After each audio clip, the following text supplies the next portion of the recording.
probably can't hear me over the music right now. It's all good. It's really fucking loud. Calm down, music. Calm down. I need to fade that out better. Anyway, there we go. It's down a little bit so you can hear my shrill-ass voice now. Welcome to the show, episode 13 of the Almost Awesome Show. I am joined today by Nick, as always, which I do not have framed for here, right? Whoops. I was gonna say I am the one who lines, or I was gonna say I'm the one who doesn't sleep, but apparently I'm the one who lines. Yes, you line. How you doing, Nick? How's everything going over there in Nickland? Good. My cat's staring at me. I should be afraid, very afraid. Maybe I'll kill the cat in the study with the knife, that type of thing. The cat in the study with the candlestick. Yeah, we'll go In with the library. candlestick. Yeah. We'll go with. I mean, I have a gremlin, so I can kill the cat with a gremlin. There you go.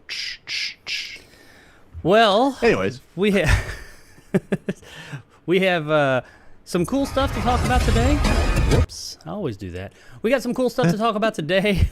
Not anything like monumentally big going on this week, but there's been a crap ton of stuff going on in the world of entertainment beyond like there was so much that I had to like cut stuff out of today's show. So if you're watching and you're like, hey, you didn't talk about this, well, it's because there's just so much, and I try and keep this thing under 2 hours. So we're going to talk about the things I wanted to talk about, and we'll see where we end up.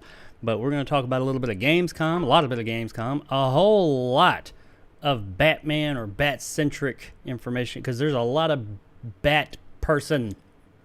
Trying to use that, I guess that's the proper, Bat stuff, Bat-tastic. This is the Bat-tastic episode. So I'm in that. Anticipation. Yeah. But so lots of that going on, and I guess we will go ahead and jump into this thing because I feel like I got a lot of stuff here that we're going to be talking about. And per usual for the past few weeks, let's jump right in and talk about, first and foremost, our news bits. I changed. Oh my God, I can read it. It can be seen a little bit. Changed it. But we're going to jump into our news bits, our little news pieces of the week. Like usual, got a few things thrown in here. Actually, this is real professional. Guys, hang on just a moment. I do apologize for the inconvenience, but I need to put you on hold just a second. We will be right back. Sorry.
All right, everybody. Sorry about that. We are back.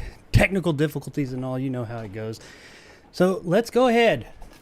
Let's start into this week's news bits.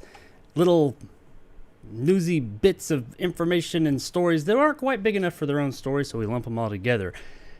And the first one this week is a bit heartwarming. It's one of those things that we love to hear, especially nowadays with all the shit that's going on around the world. We love to hear this good stuff, and that would be, now I may butcher this name, so I apologize. And Nick, let me know if you've heard about this. Apparently this has some history to it. There's a little boy named Quaden Bales in Australia, I believe it is. He was apparently being bullied, and he had a video where he was being bullied in 2020, I think it is. And a bunch of like famous people came to his defense and everything, and George Miller, actually the director of Mad Max, cast him in his last movie. He had him come on like like a cameo, a bit part. Mm-hmm. He has taken it further, said he really liked the kid. He has dwarfism. He's a dwarf. So I guess he was being bullied about that. I don't know all the specifics, but George Miller has now cast him in Furiosa, which is the prequel to Mad Max Fury Road. And he said, I think this kid has a future ahead of him, and he had great screen presence. So I thought that was pretty cool. Nice. I mean, this little kid who was getting picked on, and now, like all of his bullies, probably feel really fucking dumb because they probably got put on blast, and now they made this kid essentially into at least somewhat of a movie star. So fuck you, bullies. Nice. Go to hell. Yes. So look fuck forward to bullies. Yeah, he's already been in one of his. I can't remember the name of George Miller's last movie. It had to have been. This happened in 2020, so it would have had to. Did he have a movie that came out recently? I mean, he has 3,000 Years of Longing, which is coming out Friday. That's the one. Yeah. That's the one. Yeah. The kid's in that. So he's. Okay. I don't know how old he is, but he is he does suffer from, or not suffer, but he has dwarfism. So I guess check him out in 3,000 Years of Longing, and he will also be in Furiosa as a character. So I thought that was pretty cool. Nice way to start the show with on a upbeat note. So after that, let's go from upbeat to not so upbeat, at least for me and many other people, I think. And our first little bit of video game news, not really video game news, but it's video game information.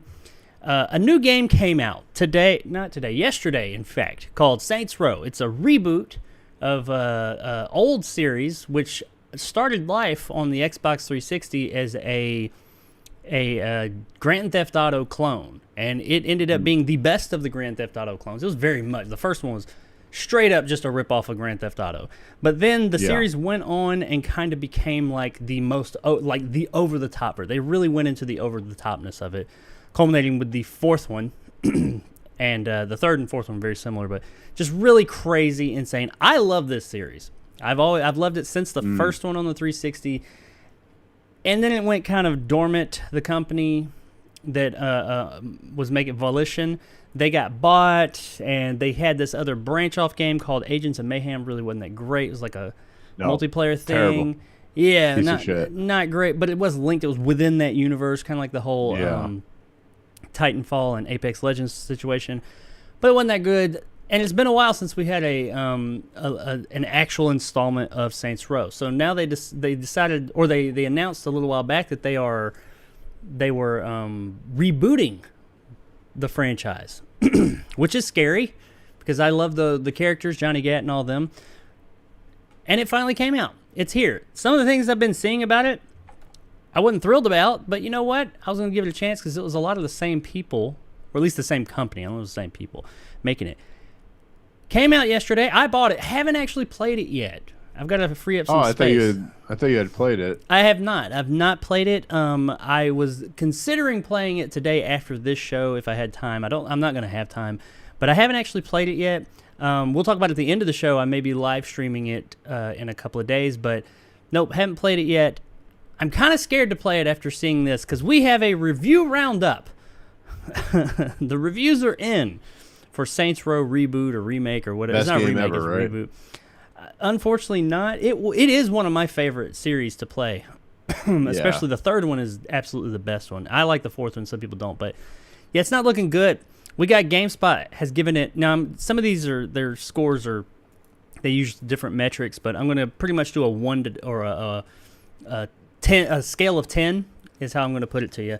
So a 6 out of 10. Not awful, but not great. And a far cry from what the series has been in the past. Game Informer gave it a 8.5 out of 10, which that's much better. That's probably the best score it's gotten overall. And Destructoid gave it an 8 out of 10. Still not bad. Okay, you know, we got one bad one and two pretty good ones. Yeah. Inverse, not familiar with them, gave it a 6 out of 10. Games Radar, 6 out of 10. PC Gamer, 6 out of 10. VGC, 4 out of 10. So, yeah. And then that's not to mention the plethora of people online, which I don't know if they're just bandwagoning or what, have been saying, yeah, this game got issues. Not great. Now, what I've been seeing is that the game, a lot of its issues are technical, but there's a lot of issues with the story and the characters and stuff like that, not being memorable or being real played out and things like that. They don't have that same quirkiness and just likability that the old characters did. That breaks my heart. Because this is one of that I love this franchise. How do you feel about this, Nick? Are you heartbroken, or did you just not give a shit?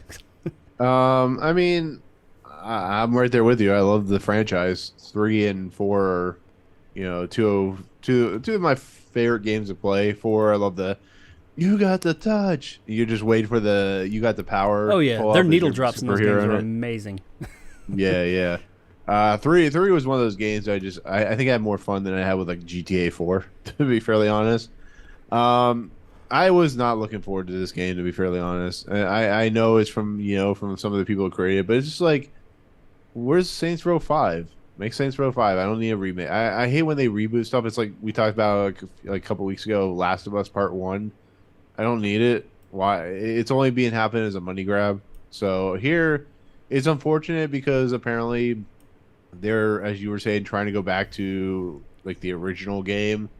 And what made Saints Row so much fun is the later games. Like the 4th game deals with an alien invasion. You get stuck in like a Matrix style world. And 3 has like some of the great, Johnny Gat and stuff like that. And it just, I don't know. Yeah, I don't want to harp on it too much longer, but yeah, it's bad. I mean, and I can't comment as of yet because I haven't actually played the game. But I ain't gonna lie, going into it, seeing the characters, seeing the gameplay itself looks fine. It looks Saints Row-ish, but Saints Row wasn't just about the gameplay. The gameplay was a big part of it. It was really fun, but it was the story. Really about the purple dildo bat, wasn't it? Yeah, and the over-the-topness, and it was just a hilarious. It was just a really fun and funny game, just all around. It was a great package. Especially the third one was the shit. I really enjoyed the 4th one too. People had issues, but like you said, you're like a superhero and all that. I love those games. I've completed all those games 100%. I love the shit out of them. I've played the remastered versions, all that. I can't get enough of those games. But this one, I don't know. I guess I'll find out today or tomorrow whenever I finally boot that thing up on my Series X. But we'll see. If you're looking forward to Saints Row, sorry, there's a good chance that you might be a bit disappointed. Okay, on to something, some better news in the world. For those of you that are Lord of the Rings fans, which I am, and are looking forward to the Rings of Power Amazon show, which I kind of am. That's another one. I'm scared. I'm scared to watch this thing. It's got some. I would be too. Yeah. It's got some cool looking stuff, but it's like, I don't know, man. They're taking some big gambles here, and some of the stuff I've been hearing about it, I'm like, I don't know. But I'm going to watch it, of course. But if you are just like the hardcore fan and you really want to see it before everybody else and have the best possible experience seeing it, well, one night Rings of Power premiere. I'm sorry, I've read that all wrong. The Rings of Power is premiering 2 days early for one night. So they're talking about a Dragon Ball movie or some shit. It's premiering 2 days early in Cinemark theaters for one night, one single showing across, I guess this is America. It is only open to Cinemark Movie Rewards members. I don't know if there's a Cinemark around me. I don't think there is. So I won't be seeing this in theaters, unfortunately. But if you have a Cinemark around you, which Cinemark's pretty big, hey, and you're a huge Lord of the Rings fan, you might want to check that out because foolish me, I didn't write the date down here. But it's 2 days before whenever it comes out, and I think it comes out August. It's August 31st. I actually got my tickets for it. So okay, so that's in a few. When is that? Is that That would like be Saturday. 7 days. Yeah, okay. it's next Wednesday. Okay, so yeah, next Wednesday, people will actually get to see the first two episodes. It's the first two episodes. It's not the whole show. It's only the first two episodes. But you know, that's more than some people are going to get to see. So, if you're interested, Well, I mean, at least Go I'd ahead. say early reviews for the series have been good. So, I mean, that's a positive. But then again, it is early reviews, so you never know how that's going to work out. So, Yeah, early reviews. I don't know. I think you need to take them with a grain of salt and just read in between the lines sometimes. Because sometimes, and I get it, some people are just excited to have seen something early. We'll see. I hope it's good. I mean, I don't want anything Lord of the Rings to suck. So hopefully it's good. But man, there's been a lot of, and once again, we don't know, but there's been a lot of stuff circulating about it. And I'm like, I don't know how I feel about that. And they're taking a lot of liberties. I'll say that. Well, they posted a new trailer, and people were like, "This doesn't look good." Oh, see, I didn't even watch it. I didn't even watch the trailer. I know they posted it. I saw it, and I was just like, I'm just going to wait for the show. I don't want to. I just want to see it as fresh as possible. I know people have been making like the real Slim Shady comments about Sauron and stuff like that, which I don't know if that's who it is, but I saw a picture of a person, and some people are saying it's Sauron. Some people are saying it's not, and I was like, oh no, please don't do that. Maybe it was just that one. You know, sometimes you get a bad shot or something. I don't know, but Rings of Power theaters. If you're into it, check it out. The Sandman. We talked about this briefly last week, Nick. I think you said that it just didn't do it for you for what you saw. Yeah. And I have not watched any more of it since we talked about it on Saturday. So I have not finished it as of yet. However, a lot of people have, and the show has been a success. And they're saying, everybody's saying, oh, it's guaranteed for season 2 because it's doing really well. And it is at the top of the charts and all that stuff, and people are really liking it. There's not a whole lot of straight-out negativity about the show. There's some people that say some stuff, have some negative things to say, but not like, or even those people I think are saying, well, the show's fine, it's okay. And then some people are saying it's great. Yeah. Well, apparently season 2 is not guaranteed. Just because The Sandman is successful, Neil Gaiman has said, well, I'm tempering my expectations because we still don't know if they're going to greenlight a season 2 because Netflix just don't give a shit. They will cut shit out. We've seen some really big properties come through, and we thought, oh, they're doing well, and Netflix did not greenlight them for a season 2. One of the main things he said is because this show cost a shit ton of fucking money. So the show cost so much, he's saying that's you guys need to be prepared that they might not because this show is just really expensive. So even though it is doing well, might not get season 2. I know you probably don't even care. If it gets season 2. It's not that I care, but I know people love the show. I know people love the books. So it's like, if they were to cancel like something I love, I'd be sad about it. But Netflix is having issues right now, as we are aware. So it's like, well, yeah, they're trying to save some money. We know that, and this show costs a lot. Not to say that they won't greenlight it, because if it is successful, I mean, look at Stranger Things. Stranger Things costs a shit ton of money. That's bringing people in, and they need more stuff like that. They want stuff that's going to bring people to their platform. Is Sandman the one? I don't know. We'll see. It's gotten positive press, so it's really 50-50. I'm sure we'll hear about it at some point in time, probably relatively soon. I would say that if we don't hear that Sandman is getting a season 2 greenlit in the next few weeks, that's not a good sign. Because usually when these shows do really well and they're like, and there's going to be a season 2, they let everybody know while the iron is still hot. While people are still talking about season 1, they'll say, oh yeah, we're doing more. If they wait, usually not good, but we will see. Speaking of new shows that are doing well, House of Dragon, or House of Dragons, I think it's just House of Dragon. The Game of Thrones prequel over on HBO Max is breaking records. Apparently 10 million viewers checked out the initial viewing of House of Dragon. And I didn't put it here, but it is breaking records, and it's also breaking people's accounts because it apparently people that were using Amazon products, I guess, or Amazon Fire Sticks or something like that, apparently they were locked out. Not locked out. It crashed the servers for them. So it's doing well, except for those few thousand people that were using that. But hey, if you're not really much more to say there. If you're into Game of Thrones, except for that last season. I know most people did not care for that last season. Didn't bother me as much, but I fully acknowledge not up to par with everything else. I'm hearing good things about this show. Everybody that I have heard talk about it says that at least the first, nobody's seen the whole thing, but it's a great start. It's really good. So if you were into Game of Thrones, this might be a callback to what you initially loved about it. And 10 million people checked it out. So, I mean, it's doing decently well. Something else that did well, but probably shouldn't have, and isn't as good, and if you haven't seen it, you're going to have an opportunity to soon, would be Thor Love and Thunder. It's coming to Disney Plus. Aren't you excited, Nick? No. I don't blame you. I'm not excited either, because this movie fucking sucked.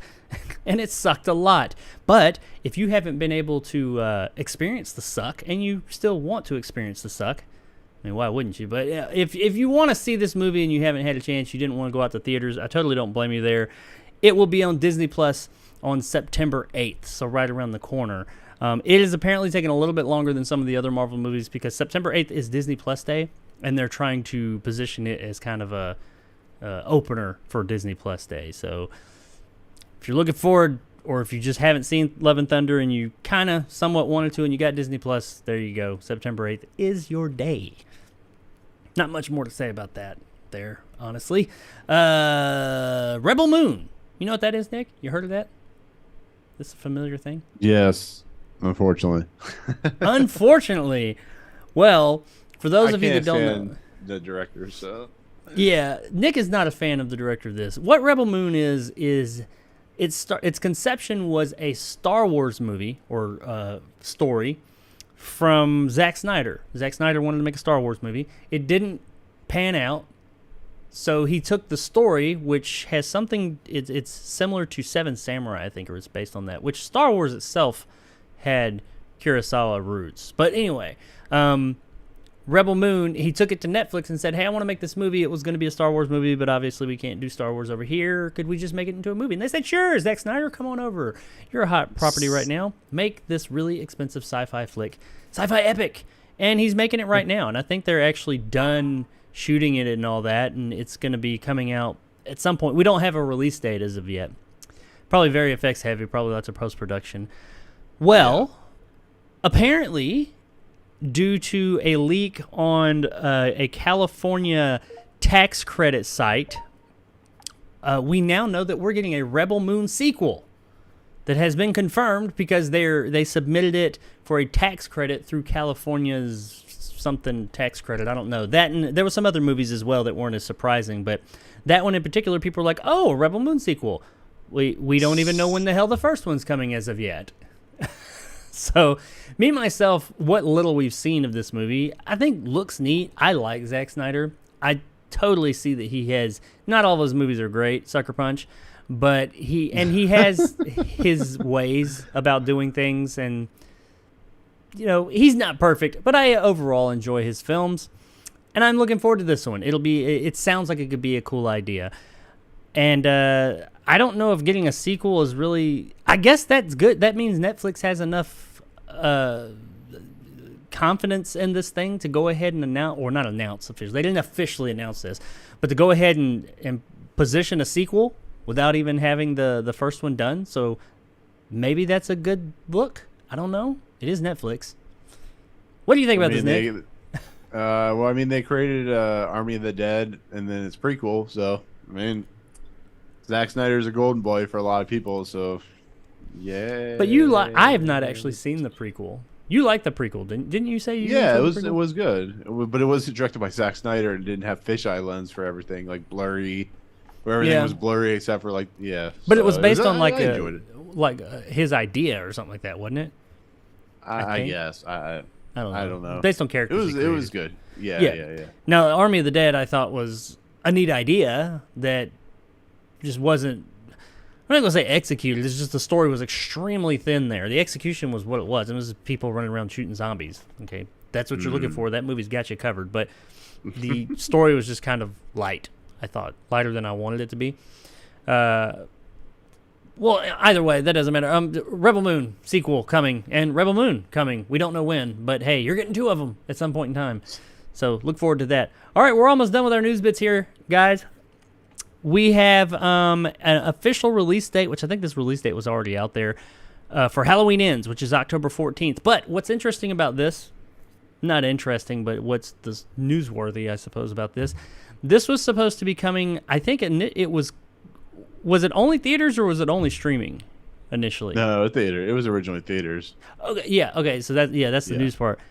It was coming to only theaters. Now it is coming to theaters and Peacock, which the first Kills came to. It was Peacock, right?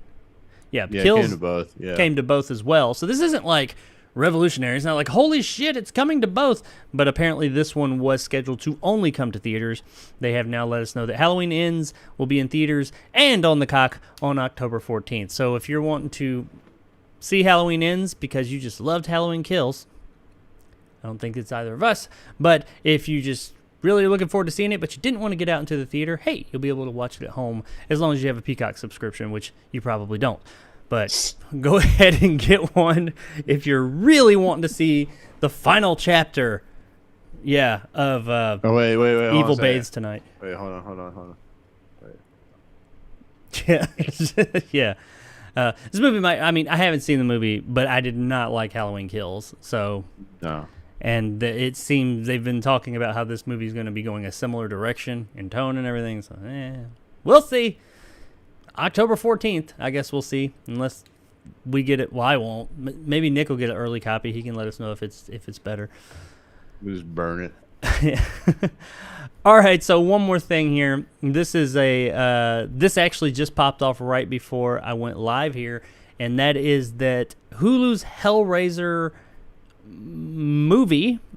They've got the movie. There's 2 Hellraiser projects right now. There's Hulu's Hellraiser, and then there's another one. Clive Barker that is the one that Clive Barker is included in. There's another one somewhere else being worked on, a movie. I thought it was a movie and a show. There's 2 fucking Hellraiser things going on. I don't even know. One is at Hulu, one is somewhere else. The one that's somewhere else, I think, is the one that has like a female Pinhead or something like that. I don't know. This one is at Hulu, and it looks to have like regular Pinhead, so that's how I differentiate the 2. It got its first teaser today. Now, it's a very bare-bones teaser. I'm not going to show it here because it's just not... It doesn't show a lot. If you're just hardcore into Hellraiser, check it out. It's like 20 seconds long, and it really just shows the name Hellraiser, and it's kind of going over some video, so you can't see much. But, I mean, if you're really into Hellraiser, I guess you might like it. But what it does give us is the release date of October 7th on Hulu. So if you're looking forward to some Hellraiser goodness coming October 7th, what was that? By the way, the one that's coming to Hulu is the one with the female Pinhead. Ah, see, it shows Pinhead in the background because it's like the lettering of Hellraiser going over video, but you can only see it through the letters, so it's hard to really see what it is. You see Pinhead in the background, but it's not very clear. So, and it looked like the guy, I can't remember his name, who played Pinhead before. So I guess I was incorrect. So female. This is okay. Then Hulu is the one that I knew that the female one was the one Clive Barker is not included in. Not that he has anything against it, but he's not included in that one. The television series is actually written by Michael Daugherty, which is kind of awesome. It's directed by David Gordon Green. Oh God. Oh shit. I guess it makes that makes sense that I put this and Halloween Ends together here at the end. But yeah, okay. So the television show is the one that Clive Barker is included in. Then all right. Yeah. And that's coming from somewhere else and going somewhere HBO. else. Okay, it's going to HBO. There you go. So I'm sure it'll be all kinds of bloody and goodness. This is a movie, and I know that it's about to come out on the 7th. So Hellraiser, looking forward to it. Check it out. Got a female Hellraiser. Alrighty. That is all we got on News Bits for this week, ladies and jelly spoons. So we are going to move into our first story of the week because we're already sitting here at 30 minutes into this thing. And I've got 7 whole stories to talk about this week if we get into all of them. Some of them quick, some of them longer. This first one is a juicy one, though. This is a real juicy one. I'm interested to get Nick's take on this story. And we're going to talk about Batgirl one more time. Batgirl. One more time, we'll talk about this fucking movie that doesn't exist. So, literally now. this is a little bit of this is an interesting situation, and I want to get your take on it. And I'm not saying my take is right, but this is what I read. Let me put some stuff out there. So of course we all know Batgirl was canceled by when David Zaslav and Discovery took over or taking over HBO, Warner Brothers, all that stuff. Supposed to be a HBO Max movie. Had a budget of $60 million. That is being misreported, by the way, in places. They're saying it was an $80 million. No, it was a $60 million budget initially. It ballooned to 90 or more. Some reports said 100, but we'll just go with the 90. It ballooned to $90 million when it was canceled. It had been screened. Reports said that the screening were disastrous. It was not good. And Warner Brothers canceled it when David Zaslav and all of them came in.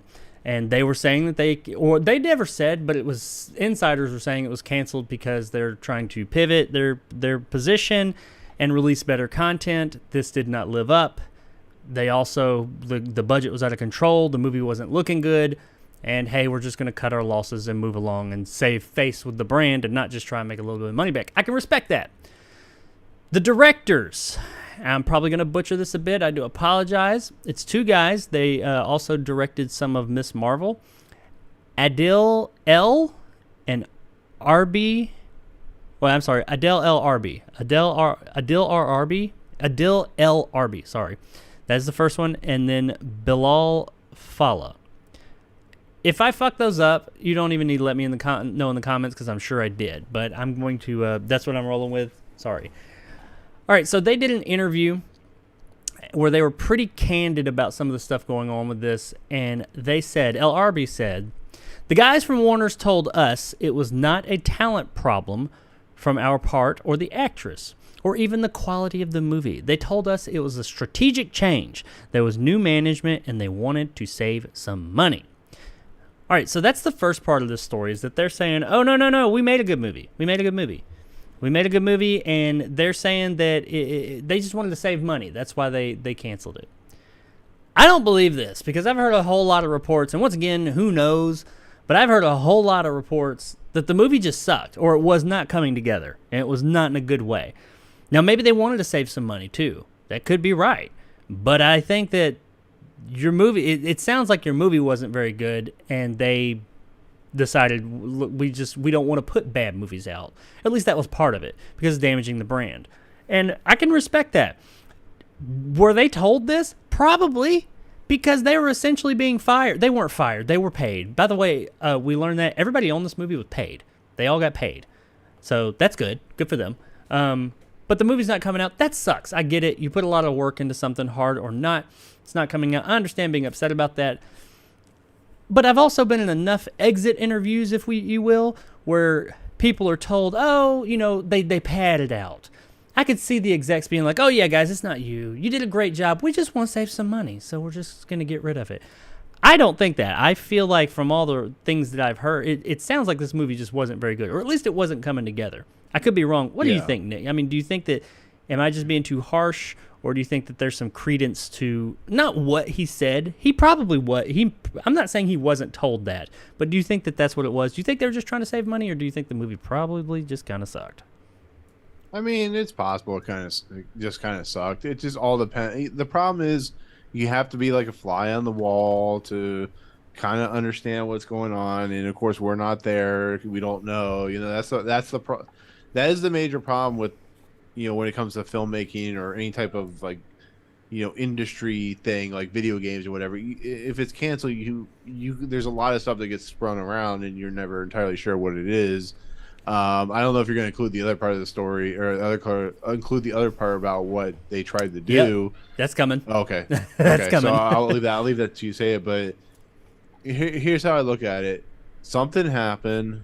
Either David Zaslav was like, look, it didn't test very well.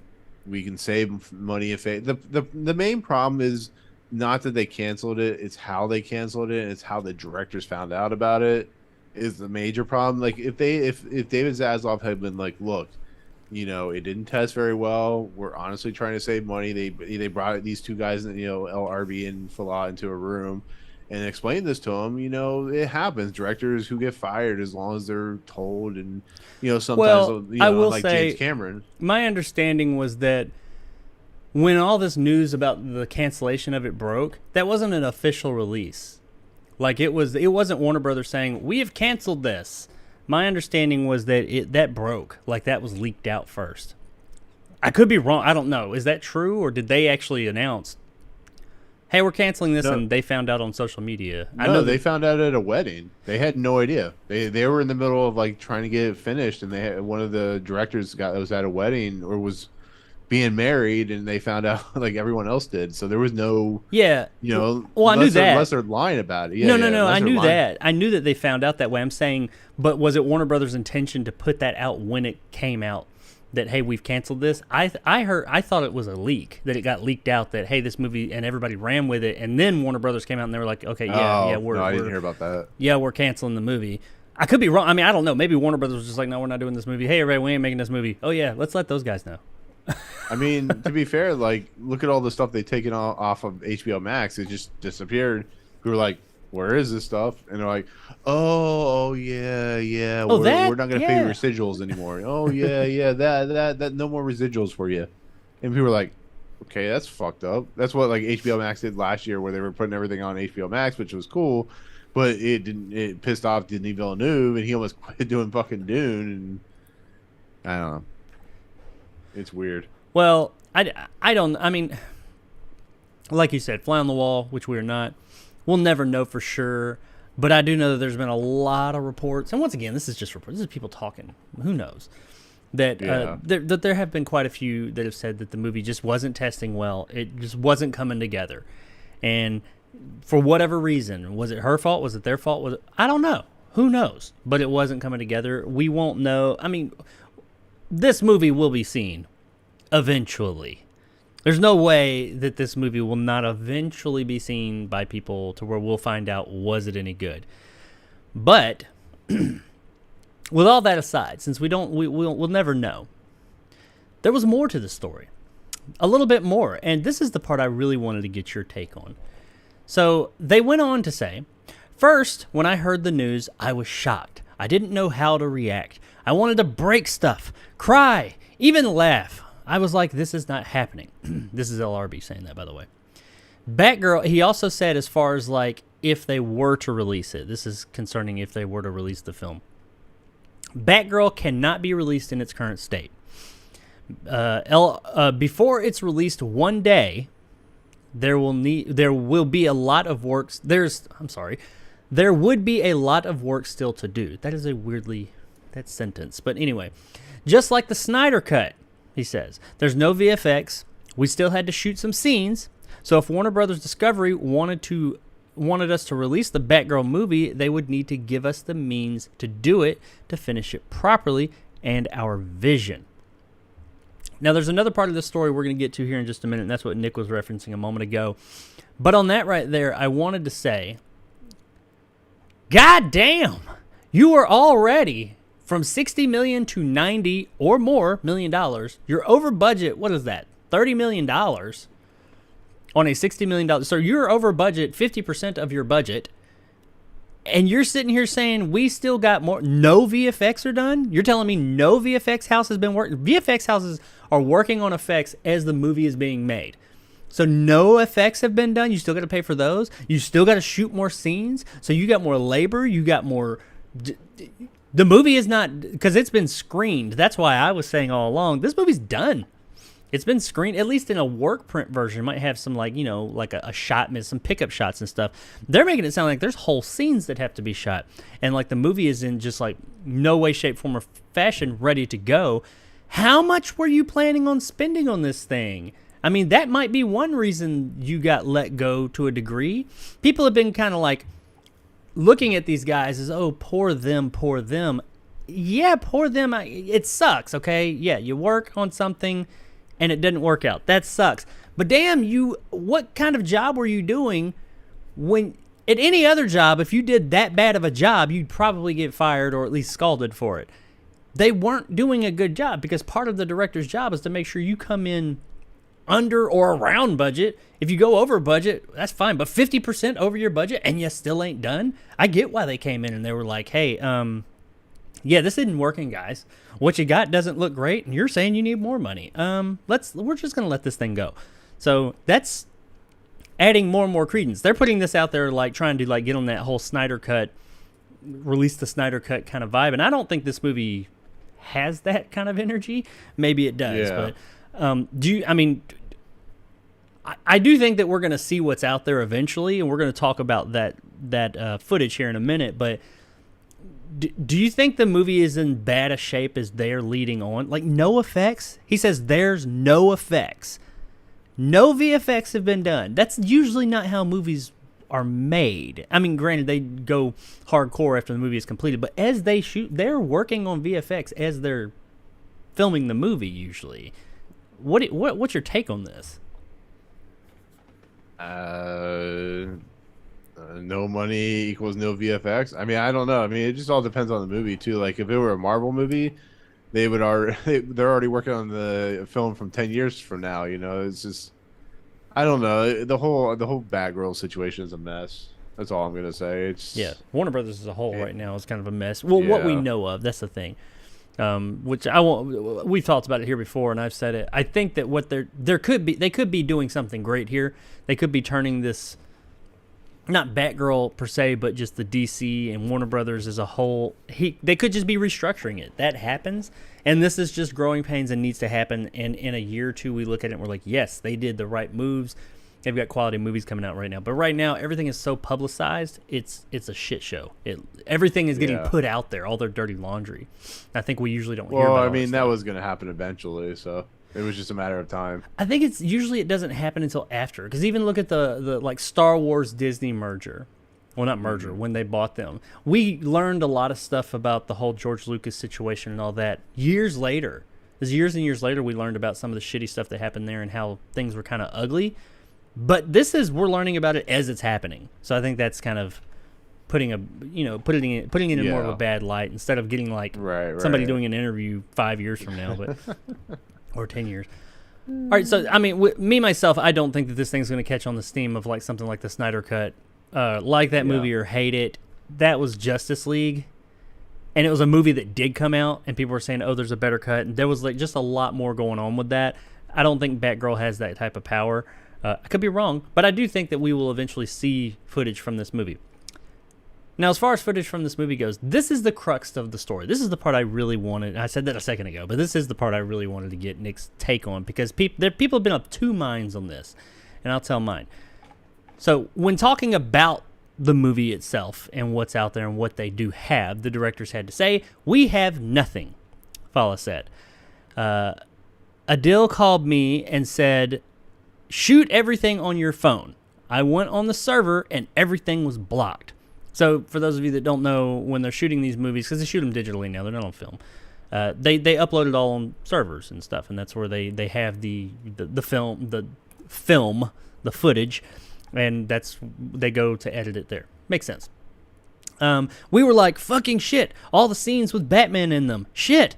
LRB said, after all, we make... Oh, he also commented, as far as this is a little bit separate from that. He says, we make movies for the audience, not for us. We just hope that one day the movie will be released for the cast and crew. We are a very small family. Okay. There was some other stuff about this, about them going on there and trying to get the footage. Now, I guess it depends on who you are, how you look at it. It seems a lot like they were trying to remove the footage off of there and get it. What their intentions were with that, I do not know. Were they intending on releasing it? I don't know. I would love for them to have, but my interest in seeing this shit show of a movie because of everything that's been going on, doesn't change the fact that if you were going on here to get this information and remove it from these servers and take it with you, that is illegal. That is stealing. Because people are like, well, they're the directors. Exactly. They're the directors. They do not own that property. That is Warner Brothers property. And that's like if I worked in restaurants for years and I was in management and all this if I managed a restaurant and I turned it around and made it a great restaurant, but it was, say, a chain, and I left, I don't get to take that fucking restaurant with me. It's not my restaurant. I managed it. It still belongs to the owners of said restaurant or brand. They are just the managers of the movie. That is kind of, sort of, simplified, but kind of, sort of what a director of a movie is. They're managing the movie. So they manage this good movie, or this movie. That doesn't mean that they have ownership of it. And people are saying, oh, poor them, poor them. They don't have access to their movie. It's not their movie. It's Warner Brothers' movie. Warner Brothers does not want this movie out there, so of course they lock the fucking servers out. And what they were trying to do, it seems like, was steal this footage.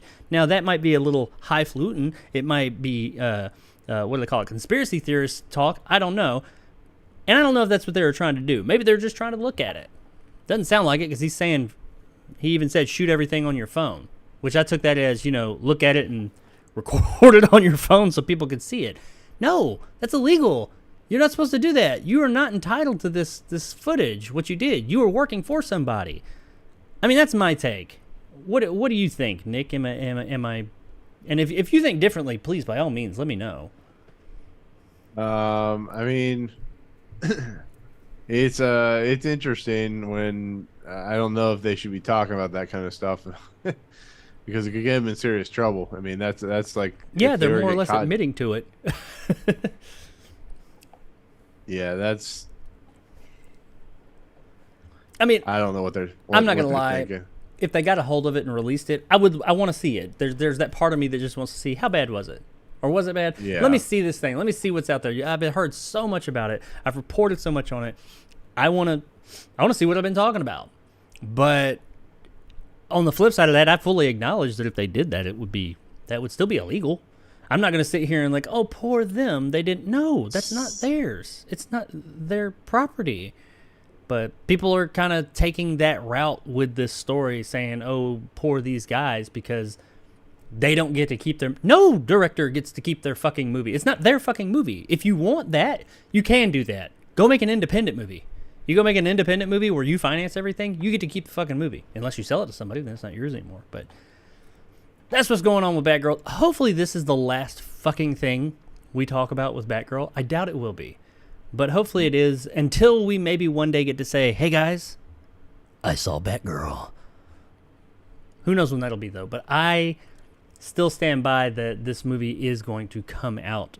Not officially, probably not officially. And I doubt we're going to get a I don't even know what cut, any cut of this movie, like, officially. But I think it's going to get out there eventually, somehow, some way. Just when is the question. But hopefully this is the last time we talk about it until then. But I just feel as if there's going to be more drama surrounding this thing at some point in time. And some of it's probably perpetuated by the people that were making it. And I get it. Drum up interest in it, so maybe Warner Brothers will come back and say, yeah, we'll make it. But David Zaslav kind of seems like the type who's like, fuck that shit. I said no, and I mean no. No means no. It's not no spelled Y-E-S. It's like telling your kids no, they don't listen to you. Yeah.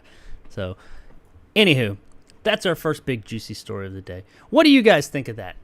You guys, I'd be interested to know what anybody watching this, what do you think? Let me know in the comments. Do you think that they should be able to have this movie? Do you think it's okay, or do you think no? I mean, not would you like? Yeah, I want to see it just because it's a shit show. I didn't want to see it before all this, but now I do. But it's not theirs. I don't think that's right. So let us know in the comments. Alrighty. On to some possibly better news, but I have some issues with it. The Batman. I told you this is a bat-tastic episode here. All kinds of Batman or Bat person news. But the Batman 2 more specifically. I doubt that that's what they're going to call it, but it is, people are working on stuff. It's, by the way, not officially greenlit, but come on, they've already pretty much said, yeah, this movie's going to get greenlit once they give us something. They're writing it right now, and a new writer, new in quotations, has been brought on, but I at least have some issues. Now, this is being written about, and people are writing about it in a positive way, and there's some positives here too. Let me go ahead and give the information to you, and we'll discuss. Mattson Tomlin. He's been brought on to help craft the script for the Batman 2, working alongside filmmaker Matt Reeves to write the film. Okay, cool. He was brought in during development of The Batman, the first one, to help craft that story. Okay, I liked The Batman. I liked the story. He was a part of that. That bodes well. So we got the creative minds on the script working on the second script. Okay, I'm cool with that. Just as a side note, Tomlin was not credited in that film, though, because apparently he came in late in the game and whatever reason, something to do with whatever. He was uncredited, but he was, in fact, the other writer helping Matt Reeves out there. If you're asking yourself, who is Matt Tomlin? Mattson Tomlin. Who is he? What has he done in the past? Well, Tomlin has written the Netflix action film Project Power, the Jamie Foxx movie, as well as writing and directing the sci-fi film Mother Android. Oh, God. He's also currently working on adapting Keanu Reeves' comic book story Berserker as a feature.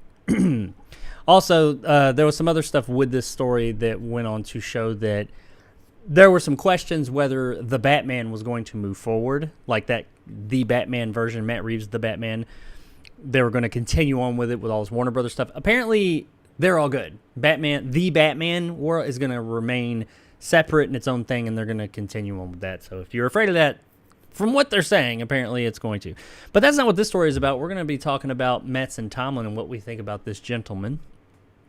I don't know, because he came in and did the Batman, the first one with Matt Reeves. That's great. And as I was reading, I was like, okay, cool. And then I saw what he's done in the past. Project Power, I thought, was okay. It was just what it was. It was okay. I'll play it in the background while I'm folding laundry kind of situation. Not great, just kind of vanilla. Mother Android was fucking terrible. That movie was awful. I fucking hated that movie. Like, I did a review of it, and you can check it out, and maybe you think I'm wrong. Maybe you loved it. I fucking hated it. And Berserker, I've heard good things about as far as a comic book goes. It's got Keanu Reeves, so, that's always a good thing. And we don't know how that's going to be because we haven't even seen anything about it yet. But that Mother Android thing, Project Power, if it just said he made Project Power or he wrote Project Power, I'd be like, okay, I mean, whatever. But they do Mother Android in there. I was like, ooh, he did that. That was bad. What are you familiar with this writer and any of these works, Nick? I mean, not really. This is like the first time I heard of his name before, but the fact that he directed Mother Android, this is like when they got what's his face to write. Oh God, he helped write I think episode 8 or 9 or whatever. The guy who wrote Batman vs Superman. Ooh. Yeah, did you see Mother Android? I know you mentioned it. No, I heard it was terrible, though. Yes, it was. It was fucking terrible. But just all around. The writing, the directing, everything about that movie was fucking terrible. There wasn't any good shining spots whatsoever. But what is this? I mean, does this make you say, ooh, I don't know about Batman 2 or The Batman 2 or what does this do for your excitement? Because I know you enjoyed The Batman. What does this do for your outlook on The Batman 2? I don't know. I mean, if he had a part in The Batman, I will say just see where it heads. Like I said, I have more faith in what Matt Reeves can do than anybody. So if he decides he's gonna, if this is what he needs to help him out, then if it turns out good, cool. Sometimes a bad writer can write a good movie. I mean, look at David Koepp. He wrote Jurassic Park and Spider-Man and Stir of Echoes. So and maybe he might not be a bad writer. I mean, maybe because shit changes in production. I mean, he wrote Project Power. People take scripts and then they make their movie around those, and they change them. But man, he wrote and directed Mother Android, so he did that. Maybe that's just maybe he's just not a good director. Maybe he butchered his own work with being. He shouldn't have done that. So yeah. He did do the Batman. I loved the Batman, and he had play in it, but he came in late in the game, so a lot of it was already put together. Maybe he did the third act with the Riddler people on the roof or on the thing, which wasn't great. Well, I feel like I don't know. I feel like Matt Reeves is the type of director and creator who's like will protect will protect what he's making. Yeah. So like if the guy comes in and does something too crazy, he'll be like, "Look, dude, back the fuck off." So I think the Batman 2 is probably okay, or it might come out and fucking suck. And if it does, I'm going to point the finger at this guy.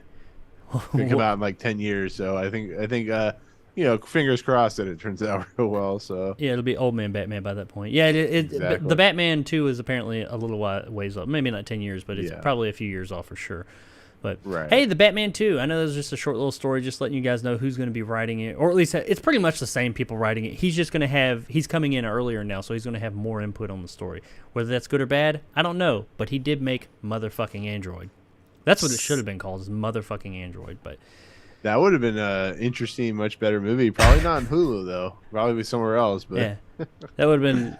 It would have been definitely a better name, that's for sure. But anywho, all right, Batman 2. Let us know if you're interested in this guy who's writing it. Alrighty, so from there, we're going to move into our third story of the day, and this is a long one. Not long. This is more of a reaction. We're going to talk about Gamescom for a few minutes. Gamescom just happened yesterday, as of this recording. Gamescom is kind of like the European E3. It is bigger than E3 on pretty much all fronts. But I mean, it's in Cologne, Germany. Sorry, I had a brain fart there. It's in Cologne, Germany, and it's more or less. It's always been bigger than E3. Not as many like announcements as E3 usually, but they do have like a lot of. They show a lot of stuff we already know about. There are still announcements there, but there's just more people there overall. It's a bigger event. They had their opening night live last night, which is a Jeff Keighley show. If you've ever watched any type of video game show, you probably know who Jeff Keighley is. And yeah, I watched it. I was actually doing a live stream of something else when it came on, and I watched it afterwards. And Nick, I know you said you watched at least some of it, and I kind of wanted to just go through some of the highlights, at least for me, and you can add to it as well, and we'll just discuss a couple of things that were there and what we thought of that, and then what we thought of the show overall. Yeah, sounds like a good time. So, starting now, and these are not in order of how they were on the show. I was just kind of throwing this stuff in here. Lies of P, which is a really weird name, but the P stands for Pinocchio because this is a dark reimagining of Pinocchio, but like Dark Souls.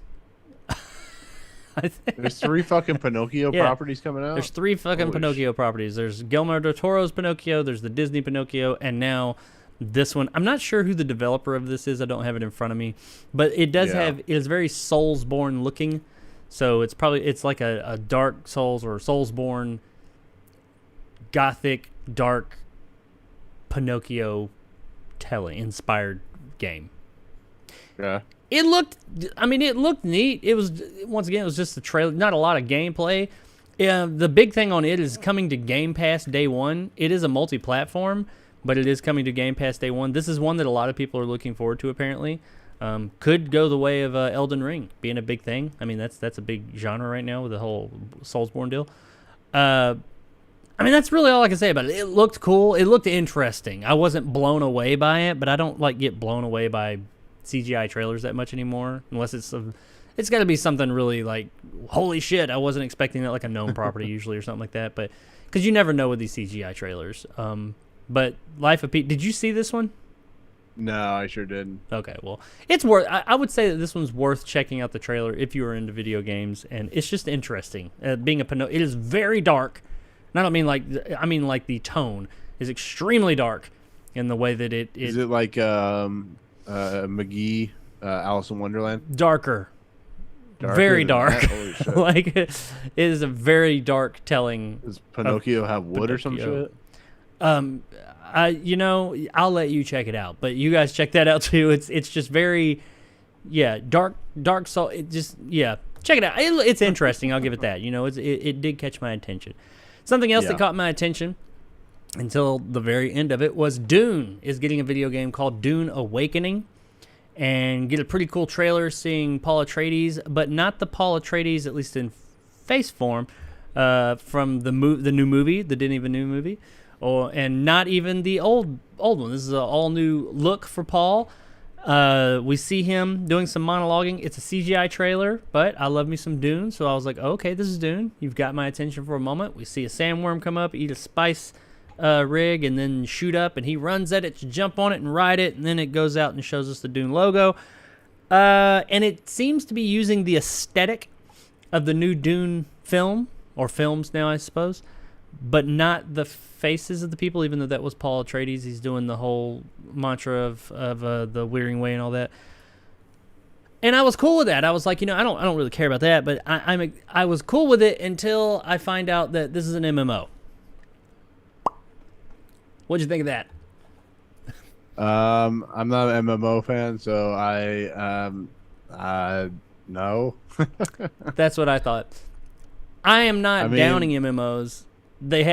People love them. There's people that love them, and that's great. I hope you have fun with this. I'm not real big into MMO. I don't have the time to sink into an MMO, and it might be an awesome game, and it might have things in it that I'm like, because there's MMOs out there that I'm like, oh, that's a really neat thing. I'd like to try that, but I know I don't have the time to sink into it. I just don't, and so I'm not gonna get what you should get out of these things. So that was disappointing because I really wanted like a single player narrative driven. I mean, it's Dune. There's lots of narrative there. Narrative driven, high production Dune game. And we just don't get that. They're either RTSs or strategy games or now MMOs. Just give me a fucking narrative driven one. The closest thing we've gotten was the Sega CD version back in the day, and it was more or less kind of a strategy RPG, but that's the closest narrative thing we've gotten. Decent game though, I've got it. All right, so that's Dune. We're going to blow through a couple of quick ones here. PlayStation VR 2, which has already been announced. They officially announced that this was actually right before the show. It is coming in 2023. There has not been a release date. Still isn't, but we have a release year, so there's that. $1 billion. Yeah, it's probably not going to be cheap. PlayStation also, they did not have a lot there, but they had these two things. The DualSense Edge, which is a new controller they have coming, has been announced. It's more or less, it seems, because we didn't get a lot of information on it, to be Sony's version. The best way I could put it is their version of the Xbox Elite controller. It's a controller. Yeah. I've got one around here somewhere. I don't have it right with me, but it's one you can remove. You got different like heights thumbsticks and or you can switch out the thumbsticks. You can switch out the D-pads. You can do things with the triggers and set all that stuff. It's got buttons on the back and all that. So it's that kind of situation that they finally made one of those. People have been asking for that for a long time. They finally made it. We don't know what all the functionality of it will be. We saw the thumbsticks being switched out. I'm assuming they're saying you could do that. And we don't know what the price is. It's a DualSense controller. Those things are already expensive as shit, so I can only imagine how much this is going to be. I know the Xbox wireless one, the Xbox Elite controller is $180 new. But you can usually find like a Series 1 version of it, which is still a great one, for $150, maybe less.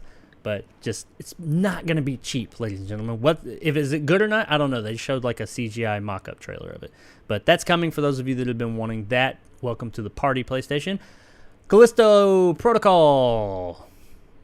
Look neat. I'm excited for this game. Yeah. Only because it's from some of the creators, I think, of Dead Space or something like that. Yeah, it's like the spiritual successor to Dead Space. Yeah. I mean, it's funny because they're remaking Dead Space and then they're coming out with this game. I'm like, I think this game's actually from some of the writers of Soma, which I really liked. I can't remember which, but yeah. It may be. I'm not sure about that. I do know that it's got a lot of the people that worked on Dead Space originally, and it is the spiritual successor to Dead Space. Look cool. I mean, it was very... the gameplay we saw... They did actually show gameplay. It was very, what do you call it, linear. The gameplay itself is a vertical slice, so that's fine. I mean, these things all are. But we got to see what the game supposedly will look like as we play it. It looked good. I mean, really violent, really bloody. That's what Dead Space was. So if you're into Dead Space, this looks like you're gonna love this. I looked at I was like, yeah, it looks cool, looks neat. I was happy with that. That was an early one. I was hoping that was the direction the show was gonna go. We'll see. Goat Simulator 3. Okay. I played a little bit of the first one. It was kind of fun to fuck around in there for a little while. Yeah. Then that was about it. I mean, it's got a huge following. So if you're into Goat Simulator, it's coming real soon. This was a big one. I remember the first game, and I thought it was cool. But Dead Island 2 is finally coming out. That game was announced like 8 years ago. Had a trailer and everything. The first game had an amazing trailer, by the way, the reverse trailer. But yeah, this game is finally coming out. Most people thought it had been canceled. It has a date of February 3rd, and we got to see a neat trailer, though it was a CGI trailer. But it's still a neat trailer. They're really good at those CGI trailers over there. What were you saying? Yeah, they are. Did that guy look like, what's his face, that singer? Lenny Kravitz? Yes. It looked like Lenny Kravitz. He did. His name is Jacob in the game, by the way. I'm just putting that out there. So, good name.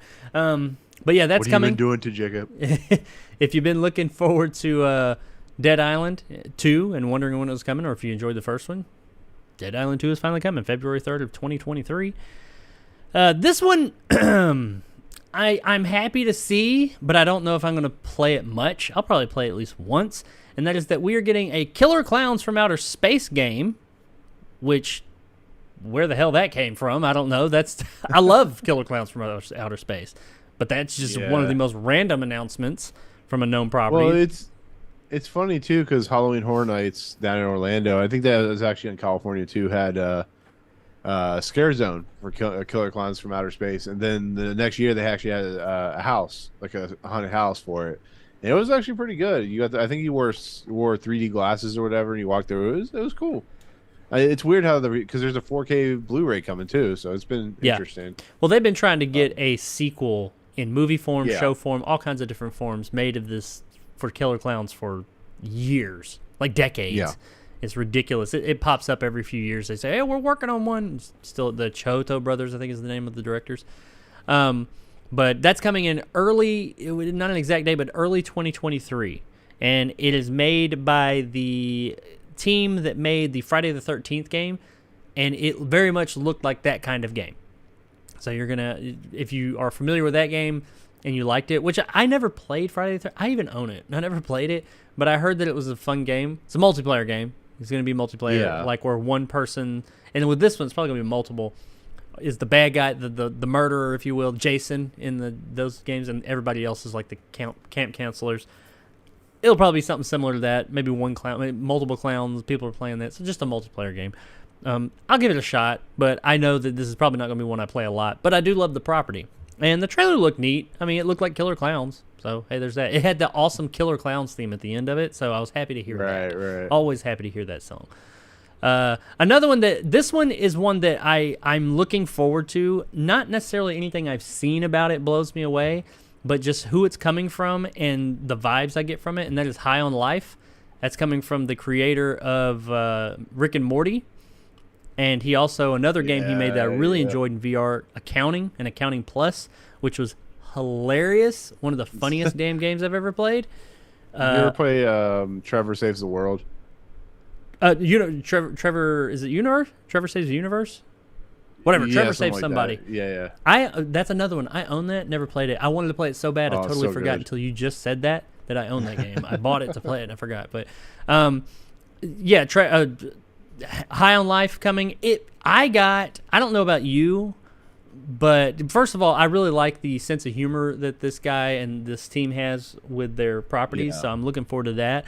And the aesthetic, when you look at the game, it does not blow you away. It's very cartoony, but Rick and Morty doesn't blow you away with its that's his whole thing. Because Accounting was like that too. It has that art style. Yeah. But Accounting, you're literally just talking to a tree for half that game. This game is going to be very much about the story and the comedy. It has game, but this is more gameplay. It's a first-person shooter. But your guns like talk to you and do all these different things and have personality or something like that. I got, and I don't know if you're familiar with this game, I got Stranger's Wrath, Oddworld Stranger's Wrath vibes from this, but with a more lighthearted comedic tone, but just like the gameplay itself. Did you ever play that? Right. No, I didn't. I know what you're talking about, though. Yeah, you had, well, in it, you had like all these different crazy out there weapons that would like talk to you and stuff like that, and just we're always chatting and just did weird shit like that. But it was first person shooter, and I loved that game. I love Outworld games though, but I got those kind of vibes from it. So hey, I'm on board with that one. I wasn't. Once again, you see the gameplay and you're like, it doesn't really blow you away, but it's the people that are making it that make me excited about this. There was a trailer, CGI, lots of CGI trailers, by the way. Scars Above. I think that's what it said. That's what it looked like, Scars Above, not Stars Above. Looked cool. It's just CGI trailer, but the trailer looked cool. I'll give it that. Can't really say anything else about it. It's a sci-fi thing. It looked cool, though. Looked very high production, but once again, CGI. Age of Empires 4. Okay, not my kind of game, but I know it's a big property. People that are into Age of Empires, there's a fourth one coming, so get ready for that. They did use the TUI version of Smoke on the Water, which is a really cool song in their trailer. So that's cool, but they also used that song in the Hellboy 2019 trailer, so there's that. Gotham Knights. They showed some more about Gotham Knights, the multiplayer game where all the heroes of Gotham are coming together to fight and Batman is dead or something like that. In my opinion, Gotham Knights looked as vanilla as usual. That game has not blown me away up to just say what it is. It looks like shit. Yeah, I'm just saying what it is. It just doesn't. It looks very like it's gonna come and go. I feel like that game's gonna come out, and a week or two later, nobody's gonna be talking about it. Comes out October 21st though, so we'll find out. October is a big month for games, so that's a tough time to come out. Sonic Frontiers. Now this was one I was looking forward to this one though, and I'm a big Sonic fan. I thought it looked cool. It looks like the new Sonic Adventure. I think it's supposed to be more open world or open world-ish, which Sonic Adventure was. It had more of a hub world and then other worlds attached to it, so kind of sort of open world. I thought it looked cool. It showed a lot of gameplay, but it was still a trailer. It was all, there was some CGI in there as well, which may be CGI cutscenes from the game. I don't know. It was Sonic. Sonic has had a up and down roller coaster checkered history, especially in 3D. Yeah, so a little bit. Who knows? But I thought it looked cool. I hold hope out that this will be the Sonic game to bring Sonic back in to the mainstream. Like Sonic Generations, I thought was a cool game. Is the one that had like 2D and 3D Sonic games. I know it was very divisive, but it wasn't like 2006 Sonic the Hedgehog. I think it at least had fans. I like Sonic Adventure or Sonic Generations. I thought it was solid. But I would love. I'm just saying. What was that? I know. I'm just saying, if there's no kissing like a real human woman in this game, I'm gonna be disappointed. Well, the trailer did not show any real human women that I saw, but there was a female. Bitch. There was a female that pops up in it, but she was a bit cartoony, so maybe it won't be so creepy if he kisses her. But Sonic Frontiers, though, coming real soon. I didn't put the date down. That's coming this year. They did reiterate that Sonic Frontiers, a lot of people have been thinking it was getting pushed out. It's coming this year. Yeah. So sometime soon. Actually, I think Sonic Frontiers, if I remember, I could be wrong here. I am right. It's coming out 2 days before God of War Ragnarok. Which that could be a good thing or a bad thing. I mean, it's probably. I think there's some overlap there in the audiences, but yeah, I know that's two different types of games. Yeah, this isn't like when EA put two games out like a week apart from each other, and like with Titanfall 2 and stuff like that. So I don't expect it to be that major. It's Sonic. It's Sonic. I mean, it's gonna sell well, and God of Rock is gonna sell even better. Well, but it is coming out at God of Rock. I would say that this is kind of sort of like the Sonic 3 movie being scheduled for the same day as Avatar. I don't think God of War is the biggest Avatar necessarily, but I mean, it's still kind of going up at the head to head with the big juggernaut. But once again, this is kind of different audiences enough that I think it'll still flourish. And Crossfire X, which I never played, and I understand Crossfire has been really big in China for a long time. Crossfire X. Yeah, it's. I think it's actually done better than Fortnite, if I remember right. It's Minecraft. Huge. It's huge over there. It made billions of dollars. It's insane. I heard about this like last year sometime, and I'm like, it's always funny. Like, sorry to hijack this real quick, but it's really funny to see how you start hearing about a game like PUBG or Fortnite and stuff like that, and then you don't realize that like because there's so many people in China that a game could like flourish over there that nobody's ever heard of over here. And it's weird, but yeah, Crossfire X is supposed to be. I don't know if it's supposed to be like the greatest game in the world, but it's supposed to be flipping huge. Well, what I hear. Let's make a distinction here. Crossfire is the one that's big in China. Crossfire X is the single player component that was recently made for Crossfire. So Crossfire X was made by the Remedy that made Alan Wake and Max Payne and stuff like that. They made the single player version that came to the series consoles last year or earlier this year, I think it was. And Remedy made Crossfire X. The single player version, yeah, they made the single player. I didn't know this. Story version, which that's why everybody was like, "Oh, this will be good." It was awful. Apparently, I've not played it, but it got terrible reviews. Like it was bad. I don't know if it was technical issues. 2 out of 10. Yeah, it's supposed to be really bad. Well, it showed up for just a minute with some type of add-on or something, so I just kind of took that as Crossfire X trying to save some face. It's on Game Pass, I think. I could be wrong. I think it is. But it came out, and it was not looked at favorably. And this looks like maybe they're trying to remedy that. No pun intended. But if you liked Crossfire, there you go. It's coming.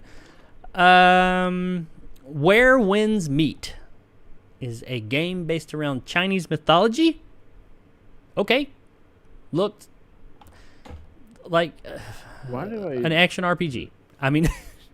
We'll have to see more. I saw the trailer for this. I'm like, It looked okay. Nothing like. I know. This is like the like. There's been a big thing coming out. What's that game that came out for the PlayStation? I don't know which one. It's the Chinese. That was a Japanese game. Never mind. Yeah, this was based around Chinese lore or something like that. I don't know. And yeah. It didn't look bad, but there was nothing about it that like really grabbed my attention. So, but who knows? It might be good. We'll have to wait to see. Now we get into a bit of the weird. Kojima was there. What's he going to talk about? What's Kojima going to talk about? Kojima's here. He's got to talk about something. Is he going to talk about how Death Stranding just came to Game Pass? No, he's not going to. He doesn't have to talk about that. How much he has sex with Jeff Keighley? Is he going to show up talk about if Jeff Keighley's around, you're going to see Kojima? No. Is he going to talk about his new Xbox game that he's working on that everybody said he's a traitor for making, which he doesn't work for Sony, so I don't know how he's a traitor, but whatever. No. You know what he did talk about? His podcast, and that it's coming to Spotify. Woo! There was literally a part where he's speaking in Japanese the whole time. He went, yay. That was what Kojima was there to talk about, is that his podcast, which I didn't know he had a podcast, but, I'm awesome. Nothing against a podcast. I mean, that's fine. It's coming to Spotify, but they had a straight-up spot of him talking about how my podcast coming to Spotify. Okay. So, moving on. We got a car. They unveiled a car, a concept car for Mini. Why? I don't know. They did try and work in there we tried to work in like video games into the car. It's a fucking car from Mini. It's an electric car. And they decided to take Gamescom opening night live to announce this new fucking car. I don't know why. Because that's what Jeff Keighley does. He puts that in other advertisements, because there's other advertisements sprinkled in there. Weren't quite as in your face. That's how he pays for the show. That's what it is. It's advertising. I get it. It is what it is. Good on him. But it just seemed very out of place that they took time. Because it wasn't just like an advertisement, like Snickers comes up and does an advertisement in between or something like that. No, it like stopped. He's like, all right, we got another announcement for you. And we're like, okay, what's this for? Is this an exclusive or something like that? No, this is coming from Mini. And he goes and talks to a guy about a car for a little while. Great. That's what we're here to see, Jeff.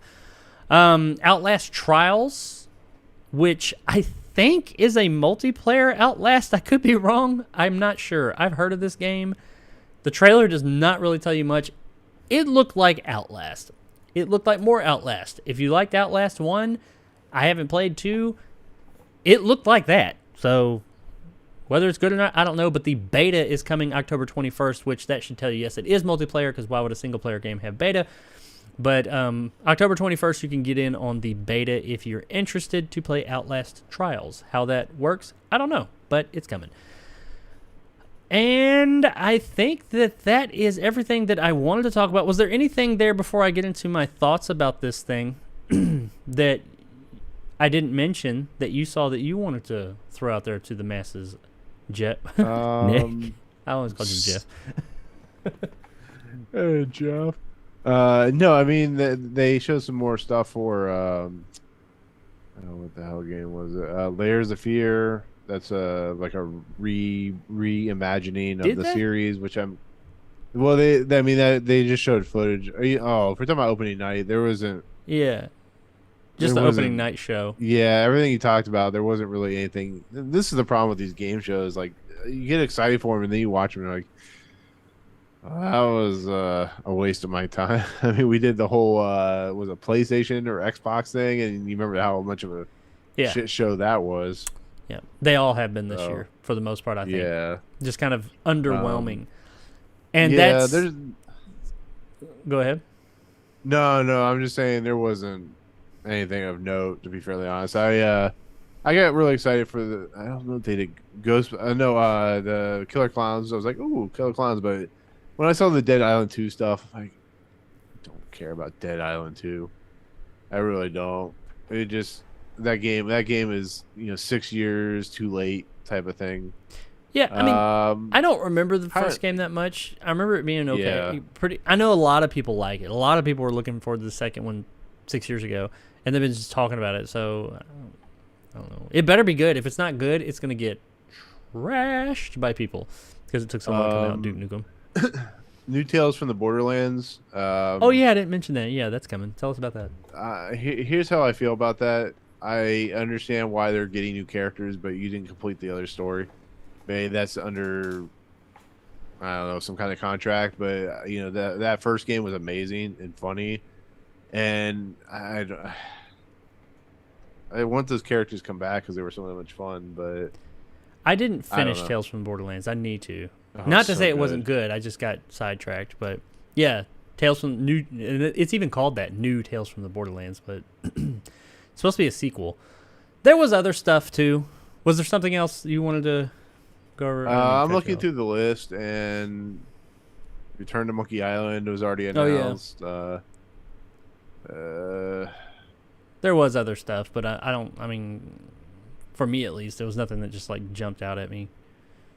I don't know. It's just weird. Maybe either I'm getting kind of bored of video games, or it just really hasn't been interesting. I'm looking at all the lists, and it's like nothing really exciting. No, 2022 has been a boring ass year for video games. Now we've got some good ones like Elden Ring, and there have been some good games that we've gotten this year, and there's been some good announcements. But really, just like that not award show, but the press conference like shows, they're just not what they used to be, man. Like this one. No, well, I think the problem is like you should be in this ground where everything is exciting because we're at that point, but it's just the pandemic and all that stuff kind of ruined everything, and now it's just kind of Calypso Project, whatever. Yeah, but cool. I mean, like I said, there was some cool stuff Red here. Matter 2 is what I'm into right now, so yeah, there was some cool stuff here, I thought, but I will say it was neat to see an in-person show again. I was happy to see that because it's been a while since we've seen an actual in-person show. But beyond that, and having people clap again and, seeming excited, even the crowd didn't seem like, there was no like, oh my God, losing their shit moments in this thing. And it just, overall, it was okay. I mean, it wasn't bad. I'll say it wasn't like terrible. It was like a C. I don't do rating like letter grades, but if I did, I'd say it was a C at best. Just kind of lukewarm. Like it happened. If I didn't see all that, I'd be fine. There was nothing I was just like, I'm like super hyped for. I already wanted to play the Sonic game. But even that, I'm not like, I just gotta play this fucking game. I mean, it was fine. And they did like these awards throughout it. Yeah. Which I'm like, why are these even here? And they were really cringe. And I just used the word cringe. I hate doing that. This show made me do that. I mean, did you see these awards? No. Good. I like You're I better said, I for it. I paid attention more to your stream than I did the actual award, the game show or whatever. Yeah, it just the awards were like, why is this in here? What this is adding nothing. It's taking away. It's stalling it. We want to see what, the idea behind these types of shows at the beginning, opening night live, is going to show you all these, maybe not new, but it's going to show you what to expect from the actual, because Gamescom is like a week-long thing that's going on. You're going to see more from these things later on down the line. Now, there's going to be other shows, like Bethesda has one. I think Microsoft has one. I don't think Sony's there or Nintendo's there, but, we're going to get other announcements, I assume. But that's what this opening is supposed to be, is like, hey, here's what you're going to get more, but here's like a taste, and go later on in the week, you're going to get more specific things about these. And I'm just kind of like, well, I'm not looking forward to the rest of the week. And I mean, that's not to say everything here was bad. It was just kind of lukewarm. Well, I mean, you're struggling when you had to put a trailer for the DualSense Edge, which is the worst title for a controller I've ever seen in my entire life. Yeah, I don't know why they called it that, but I mean, whatever. Hey, welcome to the party. Warhammer 40,000 looked pretty decent. Which one? Warhammer 40,000. Oh, see, I don't even remember that. Warhammer. But yeah, guys, we won't harp on it anymore. That was Gamescom opening night live, Jeff Keighley show 2022. Just kind of, I think we're both in agreement that it's just kind of lukewarm. Just kind of, yeah, it happened. Not terrible, not great, just in the middle. And sometimes that's the worst shit to watch, is in the middle, because it's like, I didn't hate it and I didn't love it. I'm just kind of in the middle. So I wish there was at least one thing to get excited about, and it's just nothing to like really get excited about. Kojima has a podcast on Spotify now. It's probably gonna do and better there's a car, than our podcast, an electric mini car, and there's a car. Yeah, he's coming on. Can you imagine Kojima's podcast? It's just gonna be a lot of translating. He's gonna talk for like 3 hours, and then the translation's be like, "Yep." Well, I've heard him speak English before, and it's clearly not his first language. I mean, we know that he's from Japan, but I couldn't imagine he's doing this podcast in English. I kind of want to listen to it just to hear. Is it all in Japanese, and you have to read subtitles at that point? Why am I listening to a podcast? I mean, if you speak Japanese, that makes sense, but I don't know. He's messing with us again. Like, he's messing with us. He's playing us, and it's actually like a reveal for like I don't know, new Metal Gear. His new game is a podcast simulator. No, I do feel like him coming on this opening night live thing was a troll, which he is one of the biggest trolls out there. Oh, it's because Jeff Keighley was there, and they're butt fucking each other. Yeah, so absolutely. Kojima and Keighley fucking each other. You heard it here. Scoop! All right, well, let us know what you thought in the comments below of Gamescom Opening Night Live 2022. Were we wrong? Are we stupid? Were you super hyped for Gotham Knights? Or whatever? I mean, maybe we're just old curmudgeons, as they call it now, and just we need to stop talking about video games. It's a young man's game, you old man. Alrighty. So let's move on into our other stories of the day. That was a long one, I know. Let's get into these other ones and knock these out real quick. Nick, you like Batman. And I do like Batman. In talking to you over the years, you like Batman the Animated Series, don't you? I've grown to love I've grown to love it, even though I didn't watch it until later on in my 30s. I do love it. It's all good. It's all good. I actually did. I watched Batman the Animated Series, like Mask of the Phantasm era. I watched it back then. I was a teenager, but or early teen, maybe like 12 and stuff like that. Yeah. When I first started watching it, and I enjoyed it, and I have fond memories, Mask of the Phantasm especially. But I don't. I'm not going to sit here and say I have like this deep love of it. But there are people out there. It is a huge. People love it. Oh yeah. They announced a little while back that Batman Caped Crusader was a show that was coming to HBO Max, and it was going to be not even really a spiritual successor, but pretty much like a reboot of the Batman the Animated Series. There's going to be a new Batman the Animated Series called Batman Cape Crusader. Well, unfortunately, as with anything that when we're talking about Warner Brothers right now on HBO Max, Batman Cape Crusader has been canceled at HBO Max. On a side note, also canceled, Merry Little Batman, whatever that is, The Day the Earth Blew Up, a Looney Tunes movie, Bye Bye Bunny, a Looney Tunes musical, Did I Do That? The Holidays, a Steve Urkel story, and The Amazing World of Gumball, the movie. Whatever the hell all that is. Oh, man. This follows other children's family upcoming projects canceled, such as Little Ellen and Sesame Street. Warner Brothers Discovery is said to be shopping these projects around to find a new home for them. So that's good. And these latest cancellations are mainly due to saving money and a change in direction at HBO Max. Okay, so while I can't say that this affects me directly, because if this came, I probably wouldn't have watched this. But I understand there are a lot of people that are disappointed by this. However, silver linings, like I said, they are shopping it around. They're not saying, oh, we're just never going to allow it to happen, because they do own the property. But they're just saying they don't want it to happen on HBO Max. So they're at least shopping some of these around, including Batman Cape Crusader, to some other platforms for them to put them out there. So you may still be getting this. It might just be a little bit longer. So there is a silver lining to all this for that. But my question is, well, this has been the big story. This is the headliner of all. This is quite a few things that have been canceled already previously and in this little batch here. Batman the Animated Series, or Batman the Cape Crusader, is the one everybody's talking about. My question is, why are more people not talking about why this, what I'm about to mention, has not, why has it been canceled, and why the fuck have I not heard about it before? And that is, Did I Do That? To the Holidays, a Steve Urkel story.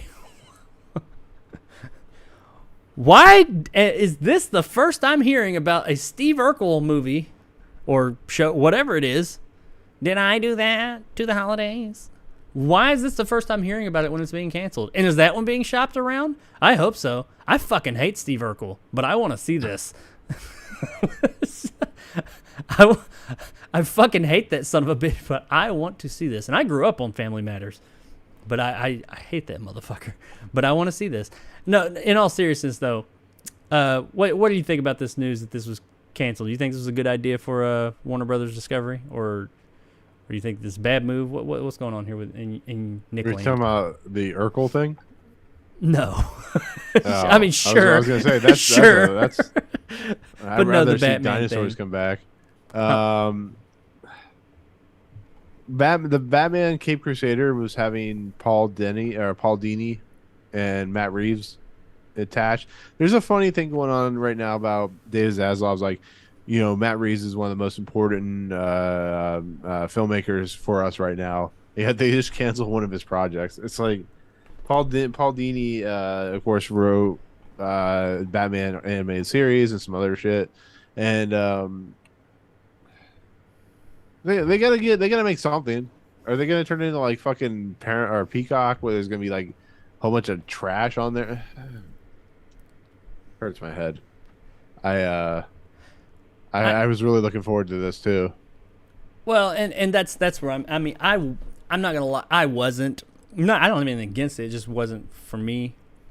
Not that I probably wouldn't have ever watched it, but I get why people would be upset. But like I said, silver linings. I mean, it's being shopped around. I think they see the value in it, but for whatever reason, it's not the direction they want to go with HBO Max.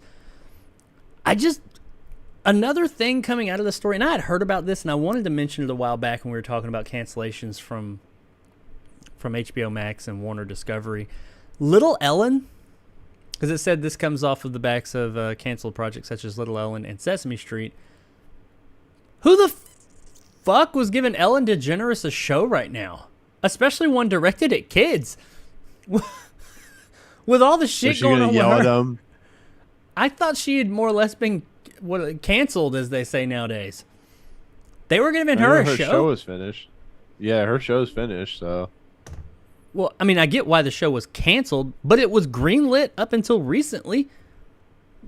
The fuck? I don't know, but anyway, I hope they're not shopping. I didn't even know I didn't even know she was getting a show. Yeah, she already had her other show was already finished. It ended, so. It was apparently like a little, like a child version of her, and it was a kid show. The fuck? Can we talk about like all the? Can we talk about the real elephant in the room? What the fuck was HBO doing before Discovery took them over? Anybody Like, could I come know- in. We could have come in and said, "Hey, we got a show idea, greenlit." Well, I you didn't know. hear it. Green, you can make it. Yeah, here's $30 to $40 million. Here's $40 million. If you want to go over, Thank you. you. It's fine. It's Go ahead. like good. Netflix. It's like I love getting like screeners from Netflix. It was cool, but then you start getting screeners from like movies from Netflix and stuff like that. It's the same thing with HBO, and you'd be like, what the fuck are they thinking? Like why? This is why these companies are struggling, because they're spending $250 million on a movie that I still haven't watched yet and refuse to watch because it looks like shit. The Gray Well, Man. I'm sorry, Russo brothers. I know you're from my home state, but God damn. HBO much Max money, is probably man. like, it's whatever. Just put it on there. We'll take it off Yeah. in the night in a few months. Nobody will know. We'll just take it off Yeah, with you this know- other bunch of shit that we're gonna knock off. You know that American Pickle movie? Yeah, that's gone. Yeah. Damn. What a pickle. Anyway, that's really Yeah. all there is to it. Cape Crusader or Batman reanimated series or that's what they should have called it. Reanimated. The Batman the reanimated series. Or Batman Reanimator. Batman versus the Reanimator. Oh, I bet That'd that's be a comic amazing. book. That sounds like a Dark Horse comic book. Anyway, Batman the animated series reboot has been canceled at HBO Max, but there is still light at the end of the tunnel. We just don't know when. Hopefully. It's being shopped Yeah. around. So, alrighty. So, next thing. This is the one. This is the one I really wanted to get. I want to talk about this next subject. And Nick loves this. He Oh, God. loves, I can only imagine. loves this topic. And I'm sure he's in love with this story. I don't know if you've heard this, Nick. But the Snyderverse may actually be being restored. Actually, is the Snyderverse being restored? No, this isn't I'm not like clickbaiting or anything like that. This is an actual story, and there is some credence to it. Let me give you a few facts, and then we can discuss. Because I know Nick loves... Nick left! No! Well, let me give you guys, because Nick left. Let me give you guys some facts, and then we'll discuss this with your favorite universe. By the way, I like the Snyderverse. I'm not like some diehard crazy insane person, but I like Zack Snyder's Justice League. But anyway, okay. Now a new report suggests that this is because Warner... Wait. Okay, I'm sorry. A new report suggests that Warner Brothers Discovery CEO David Zaslav wants to reinstate the Snyderverse. Now, this is all rumor and speculation, or not speculation. This is rumor, but it's also some insiders, and there is some credence to what they're saying here. So let's take a look at it. Michael Keaton's Batman appearance in Aquaman 2 has been cut or outright replaced with Ben Affleck. The Flash movie that is still coming was going to introduce Michael Keaton as the universe's new Batman. This is now being altered. And these are facts, by the way. This stuff's having. A report suggests that... No, this is a report. Sorry, there's lots of facts and rumors mixed together. Reports suggest that Affleck has been given extra screen time in The Flash, because they are still doing reshoots and stuff on that. Zaslav only wants the Batman that was first introduced in the DCEU, and he has done some things and made some comments that kind of lead one to say, yeah, that's the case. And even in the Shazam Fury of the Gods trailer used recently, it used footage specifically from Zack Snyder's cut of the Justice League film, Zack Snyder's Justice League. So that people are saying, and not even crazy people, guys, I know there's lots of nuts behind the whole Snyderverse movement. Not everybody. Like I said, I don't think I'm a nut, but I like it. They're saying that, it's all lining up, and Zaslav is a fan of the Snyderverse, and he wants it back. Get that motherfucker out of here. That thing is horrifying. What do you think of this, Nick? What do you think of the Snyderverse being reinstated, restored? Hashtag restore the Snyderverse. Give us your take. I mean, if you want me to care less about the DC You or just care less about Warner Brothers and DC. I This is the way to do it. This is the way to do it.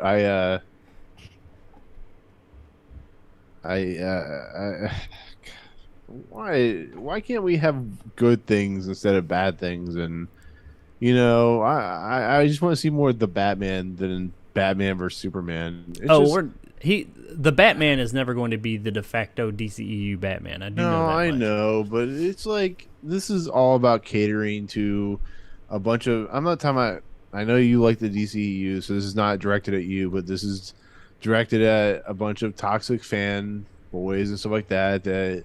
You know, kind of just don't understand that they moved on from the DCEU, and it's just David Zaslav's like, "Hey, toxic fandom, here's your chance to be a bunch of assholes again." And I can't with this. Like I said, I do not like Man of Steel. I do not like Batman vs Superman, even though the R-rated cut of Batman vs Superman's fine.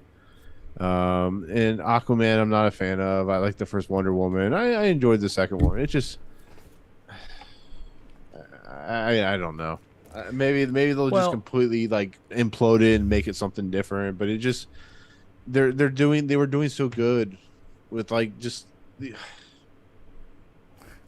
I think I will give an honest take. I mean, yes, I'm not like, oh, DC over Marvel, all that. I'm not a big Marvel fan as of late. Yeah. I like Marvel. I enjoy the MCU, but the Phase 4 MCU I have spoken at length about.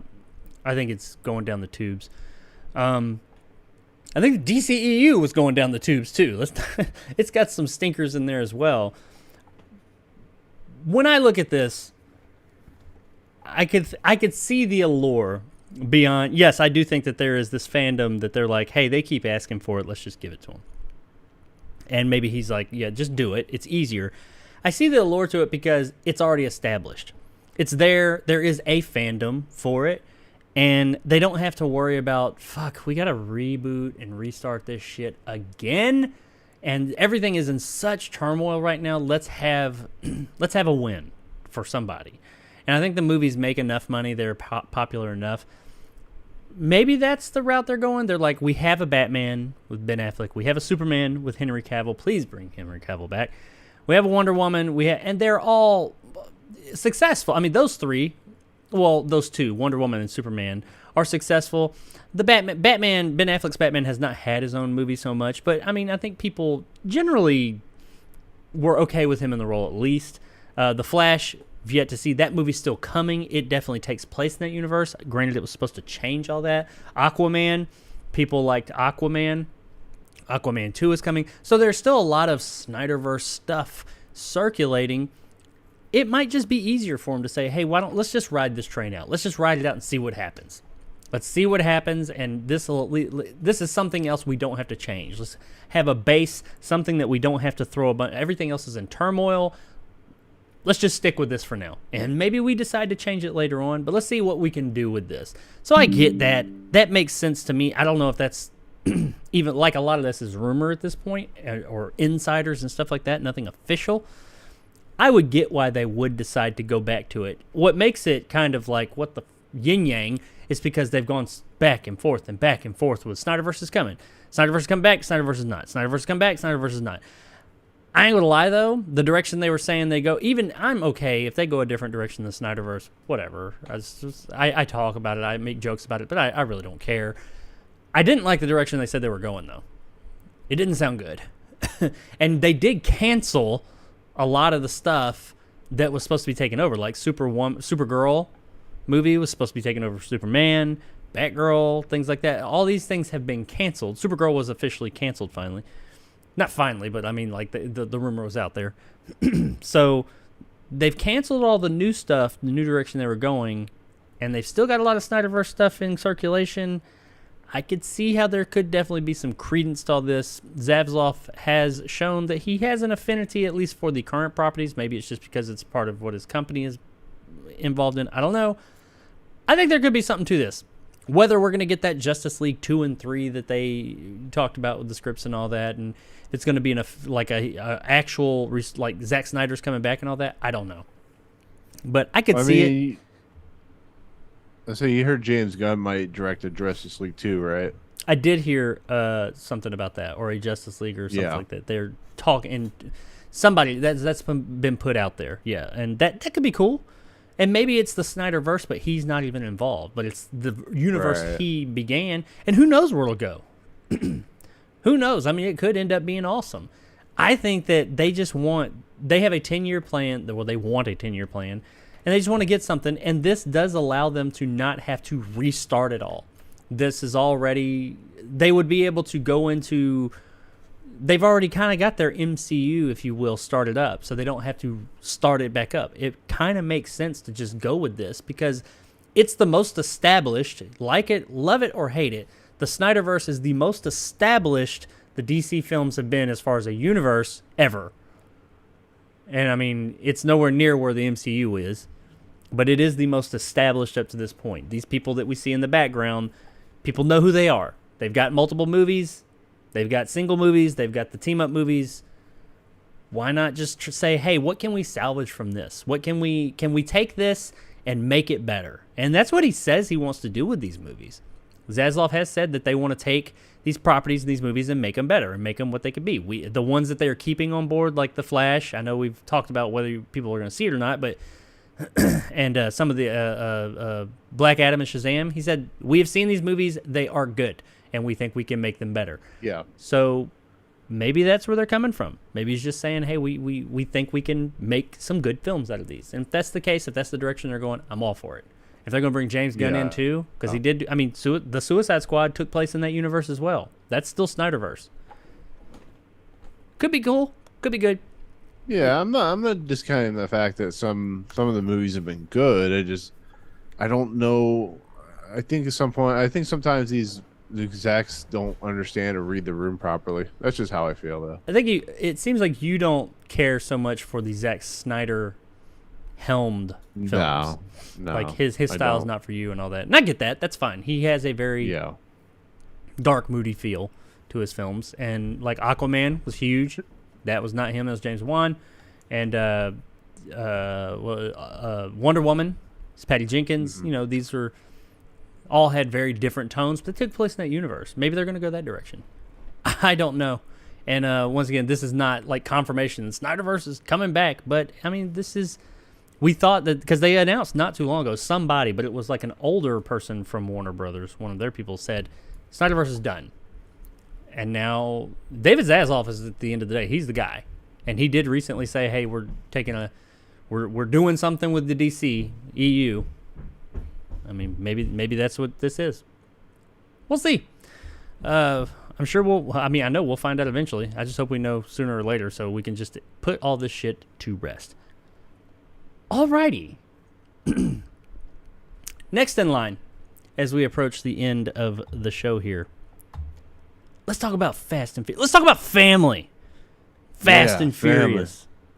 Let's get off of all this DC stuff and this down and dirty and bat-tastic stuff. Let's talk about family. And families, more specifically, and how they feel about the Fast and the Furious 10, which is filming right now. Some families in a historic neighborhood in Los Angeles, more specifically. Los Angeles' historic Angelino, I can't read today. Historic Angelino Heights neighborhood have some issues with Fast 10. The Bob's Market store in Angelino Heights appears prominently, as does the home of Vin Diesel's Dominic Toretto, which is also located in the same neighborhood. This is the real neighborhood that these locations that have shown up in the movies throughout the years is. They've used the same locations.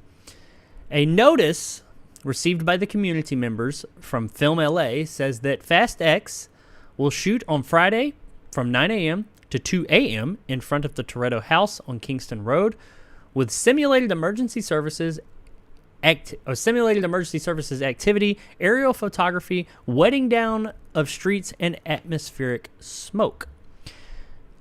The community of Angelino Heights put out their own statement in retaliation of that and said, we will hold protest to honor the 178 people who have been killed by street racers in Los Angeles and to shame Universal for their callous disregard for this deadly epidemic of street racing their film started and continue to promote.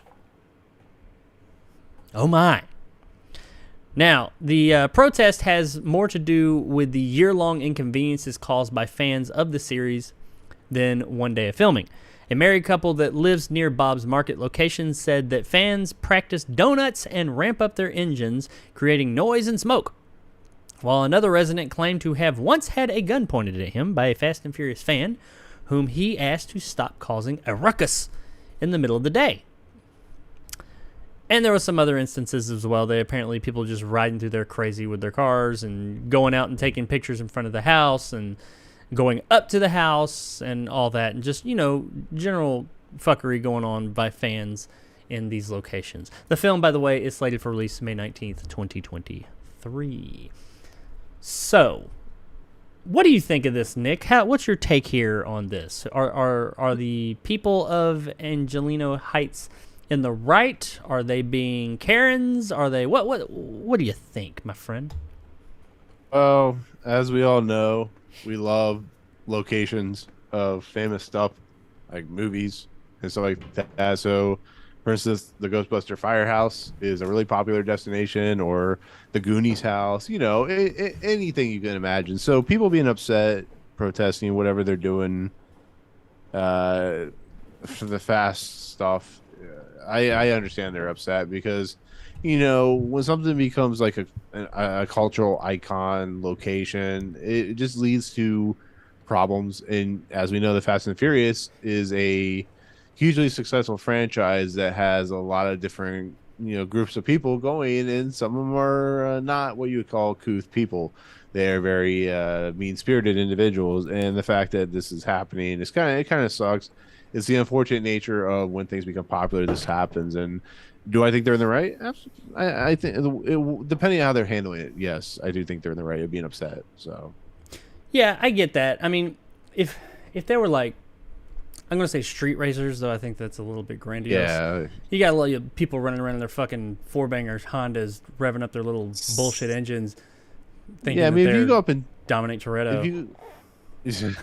I would say if you go up and take a picture or something like that, I don't see a problem with that unless, the homeowner is like really kind of a dick and really upset by it. But like I said, the Goonies house, the one in Oregon or whatever it's at, people were like trespassing to get pictures on the front porch, and I'm not cool with that. People were drag racing down the street. Here. Yeah, people were drag racing down the street. People were pulling guns and weapons on people. That's bullshit. I don't care. I'm not a huge fan of the Fast and Furious franchise anymore. I like certain movies, but it's just like, even I understand if somebody owns this house or they live in this house, they want privacy. They're not gonna, if they get pissed off because they're taking a picture from the street, as long as people aren't being broken into and stolen and stuff like that. But it's like, maybe Vin Diesel should make I don't know, be a fucking Clint Eastwood and get off my lawn and point a gun at him or something. I don't know. And they did say that when people were stopping and taking like selfies in front of the house, that was one thing. They didn't really seem to mind that, but apparently people have like started to approach the house and things like that. Now, I will say that if they're filming at this house, I don't know if they're filming in front of the house or at the house. I'm pretty sure it's at the house and in front of the house. The homeowners had to have given the okay for it, so I don't know how upset they are about this, because they would have had to have said it's okay. This Bob's whatever place that this convenience store, they would have to give their okay for it to be filmed, even though it's a public place. It is still private property. You couldn't just put it on there without. They're getting paid. Now the rest of the people in the neighborhood probably not, and they're the ones that are probably upset. I get it though. If you're sitting there, you got your kids outside and stuff like that, and there's just people constantly all year rolling by, just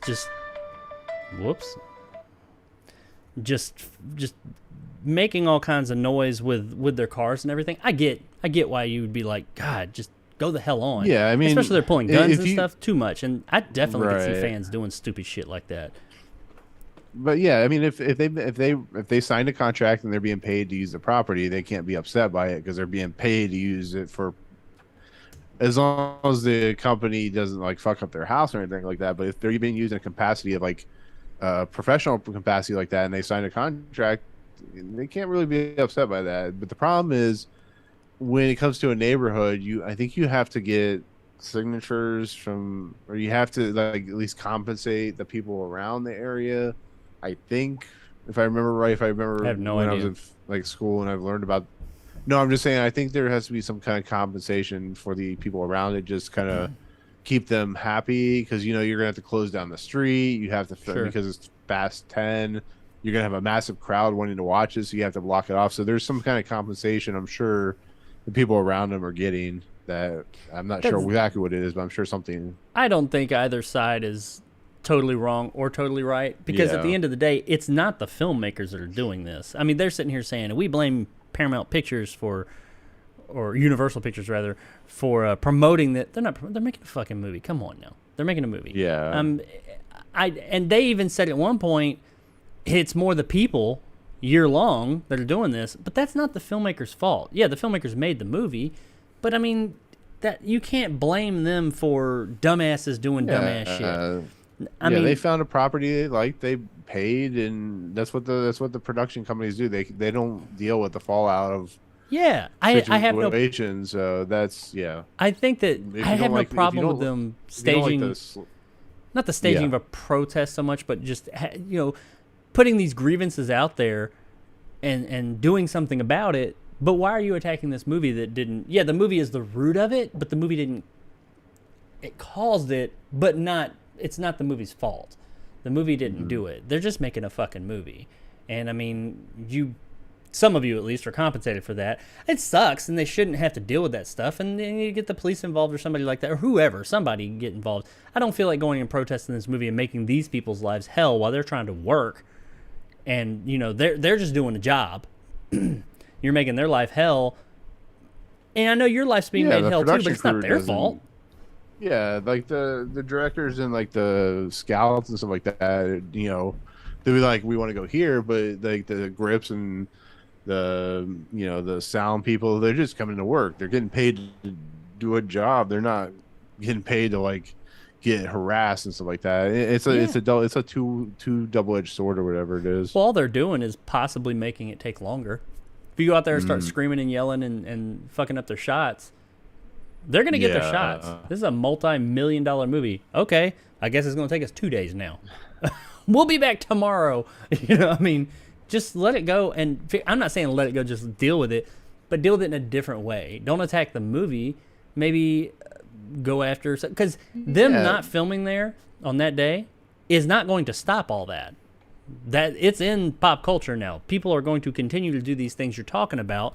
So what is this doing? It's just you're posturing at this point, I feel like. And why are they complaining anyways? This movie's franchise has been around since 2001. It's not like it's not like it's been around since last year. It's been around. The house and the shop were in the first film in 2001. Yeah. Now we're mad. Unless these are like new tenants. Yeah. Now we're mad because it's Fast 10 and it's a multi-billion-dollar franchise. We want some of that money, but it's like, you gotta. And they look at throw it out from the that whole thing angle, about too. It's like the 178 people that died in street racing. Man, Fast and Furious ain't been about street racing in I don't know how long. They went to fucking space last year with the guys from Tokyo Drift or some shit. Yeah, you come on now. I feel like they added that in there just to kind of get some publicity, but it's once again, like I said, I don't think it's one side or the other is totally right or wrong. I don't think the movie's doing anything wrong. I just think the people. I understand their frustrations, but just deal with it. This protest is not going to do anything. Nothing positive for you. Worst case scenario, it's going to make them film twice as long. Best case scenario, nothing happens. You get out there and you get some frustrations out at people that are not causing the harm. Go get the police to have more of a presence or something. I don't know. It looks like a nice neighborhood. Whatever. But yeah, that's Fast 10, and it's struggles right now. Oh yeah, and Jason Momoa is the villain in the movie. I just saw that right before we went live, but apparently he's the villain in the movie. Oh. But let us know what you think. Do you think that they shouldn't be shooting this movie there or whatever? I don't. They probably got the money to build these sets themselves somewhere else if they really wanted to, but should they have to? I don't know. Okay, last story of the day. This is a quick one. And this is an odd one, too. This one, when I read it, I was like, that's an odd choice. We're running out of ideas, apparently. And that is that Ferris Bueller's Day Off. You like Ferris Bueller's Day Off. I like Ferris Bueller's Day Off. Who doesn't like Ferris Bueller's Day I Off? do. Well, the creators of Cobra Kai really like Ferris Bueller's Day Off. So much so that they are making a Ferris Bueller's Day Off spinoff. I'm assuming this is a movie, not a show, even though they made Cobra Kai the show. They're making a Ferris Bueller's Day spinoff, but do we really want this? A Ferris Bueller's Day spinoff centered on the valets who recklessly drive Cameron's Ferrari in the classic 1986 film is in the works at Paramount Pictures. Tentatively titled Sam and Victor's Day Off. It's coming from Cobra Kai creators John Horowitz, Hayden Schlossberg, and Josh Held. Cobra Kai writer Bill Polsey is set to write the film. And by the way, in Ferris Bueller's Day Off, the valet attendants were not ever given official names. And that is about all we have on it. Why the fuck are they making this? I mean... Because there's no... Why? Okay. Let me crack my neck. Cobra Kai. Pretty good show. You agree? You watched it. It was on YouTube Premium. We talked about this before. Has not been a good show for the last season. I don't think the next season is going to be any better. Yeah. And maybe they're looking for something, but is this supposed to be a series or a movie? The way that it was, the way it did not specifically say, it just said a spinoff. I read it as it's going to be a movie. That's what I read. Okay. So I'm thinking it's going to be happening. Fine. If this were a series, I'd be like, what are they going to do? Steal a car every week and fly like Superman? I'm like, I'm assuming if movie, it's going to be about what they did when they had the Ferrari, I guess. Yeah. I mean, first of all, Ferris Bueller's Day Off is a classic movie. It's funny. It's irreverent. It's stupid. But, you know, it is like one of the most legitimately like never could happen premises ever because of just how much they do in one day. The whole idea of like the two guys in the car joyriding is really funny, and the Superman stuff is really funny, but it's such a small piece of the movie. And the two creators of the Cobra Kai show doing this is, and I think they've done some other stuff like Harold and Kumar or something like that, but I don't really want to see unless they have something really funny they want to do. But if it's just them joyriding, like, are they gonna? Is like Neil Patrick Harris gonna show up as a high or something like that sure again? It's like, be, is this? I don't know what they could do here. I mean, yeah, I'm with you. I don't know. There's like no real. Why? Yeah, there's nothing here. That's the problem. They're playing off like nostalgia. I admit, it was funny when you saw them come over the cliff. Yeah, they're getting something that's nostalgic, and they are running with it and said, let's go crazy. And it could, I mean, who knows? It could be funny. It could turn into a Harold and Kumar kind of out there crazy thing. Yeah. But I don't, when I first saw this, I was like, why? I mean, it's like, this sounds like it was a joke. Like they were trying, okay, guys, spitballing new ideas for movie or show. We got to write something. And somebody was just like, I got an idea. Ha, ha, ha. And they're like, you're onto something. I'm like, no, you're not. Stop. But it really, why? Why is this happening? Watch, this shit's going to end up being just hilarious and like the best thing ever. But I don't see it. It seems like they had success at taking an 80s property, Cobra Kai, well, Karate Kid, and expanding upon it beyond what it originally was. And now they're like, okay, what else you got? What else other 80s properties, beloved 80s properties, can you expand upon? And they said, Ferrari, valets, Ferris Bueller. Why not? Why not? Because why would you? I'm not sold on this as of yet. Granted, we don't have a lot of information about it as of yet either, but I'm not sold on this. And I just don't think, I don't see this being a good idea. But hey, who knows? It's coming at some point. I mean, or they're working on it at least. You never know. It could be just amazing. Now, one of the guys, I'm not sure, it won't be the original actors, obviously, if it's going to take place then, because one of them has actually passed away.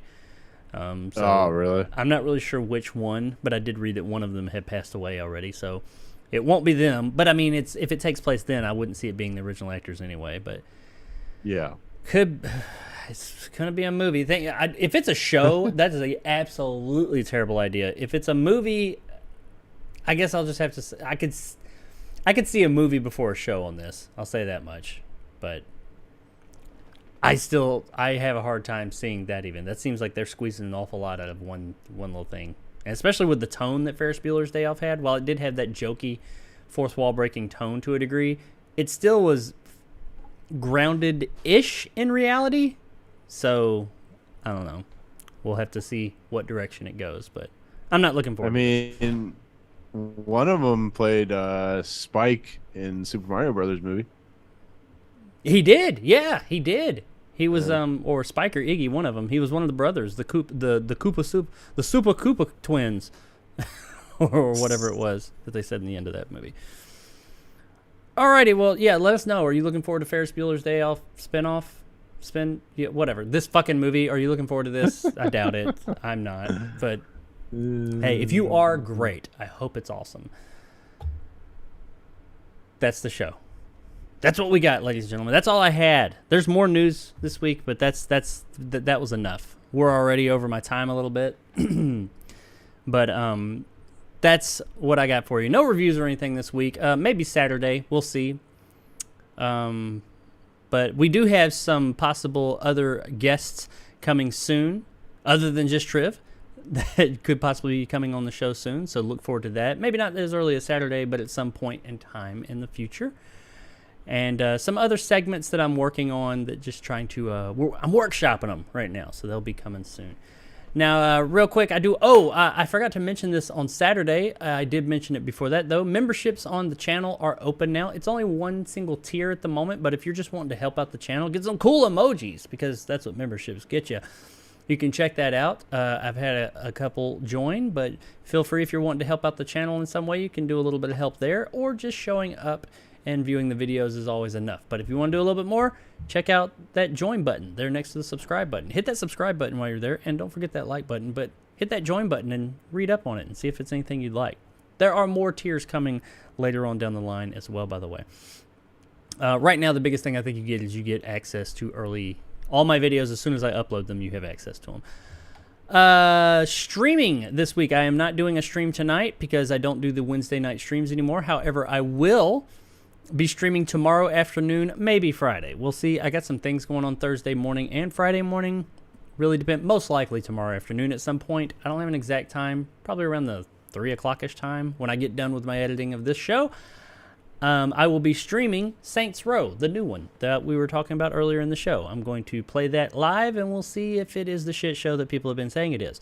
Our next show will be Saturday at 12 o'clock Pacific time, 3 o'clock Eastern time, regular time, and we'll be talking about stuff. I don't know what that stuff is yet because it hadn't happened yet, and I can't tell the future. Beyond that, check out all my socials and stuff like that. Nick, tell them what you got going on over at the Pleasure Emporium. I got new toys and new objects and Funkos. New Funkos as well. Keep an eye out for those. Yeah. Anal beads. No, yeah, new Funko anal beads. Yeah, exactly. I've been really busy at work, so I haven't put out too much this week. Actually, I haven't put anything but the podcast episode. Hopefully I'll have an review up for Samaritan tomorrow. If I can stay awake and do it. I think if I can keep myself awake, I might have a review for Invitation on Friday. I'm going to go see that tomorrow. It says apparently 3,000 Years of Longing is not supposed to be very good. So I'll probably just stick to the Invitation. And other than that, there's pretty much it. Like I said, we're getting ready to head to we're going to record our year anniversary podcast for the Twilight Zone, which is cool. So that's pretty much it for the moment. I have a couple other things I can't talk about, but for the most part, that's it for now. Cool. Yep. And we're coming up on our month anniversary on this show. Oh shit! I think we're past the month, but I mean, I can give you here's a bottle cap for your anniversary that you can't see because it's greened out. but I think what is this, episode 13? So we've done, what is this, 3 months? I don't know. Coming up on 3 months? Has it been that long? No. I do 2 a week. 2 a week. So that would be I don't know. Math not strong right now. 7 weeks. It's been 7 weeks. Saturday will be 7 weeks. So almost coming up 2 months. on 2 months. Yeah. It doesn't even seem like it's been that long, but yeah. Everybody who showed up, Magical, Movie Emporium, James Downs, and a few others. I know, lighter show today. It's all good though.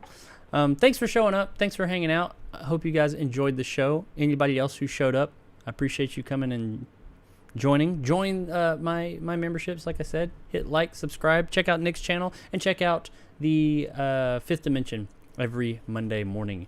And with that, we will see you guys on Saturday. Hopefully before on Thursday or Friday if you're interested in Saints Row. That's all I got. See you guys later.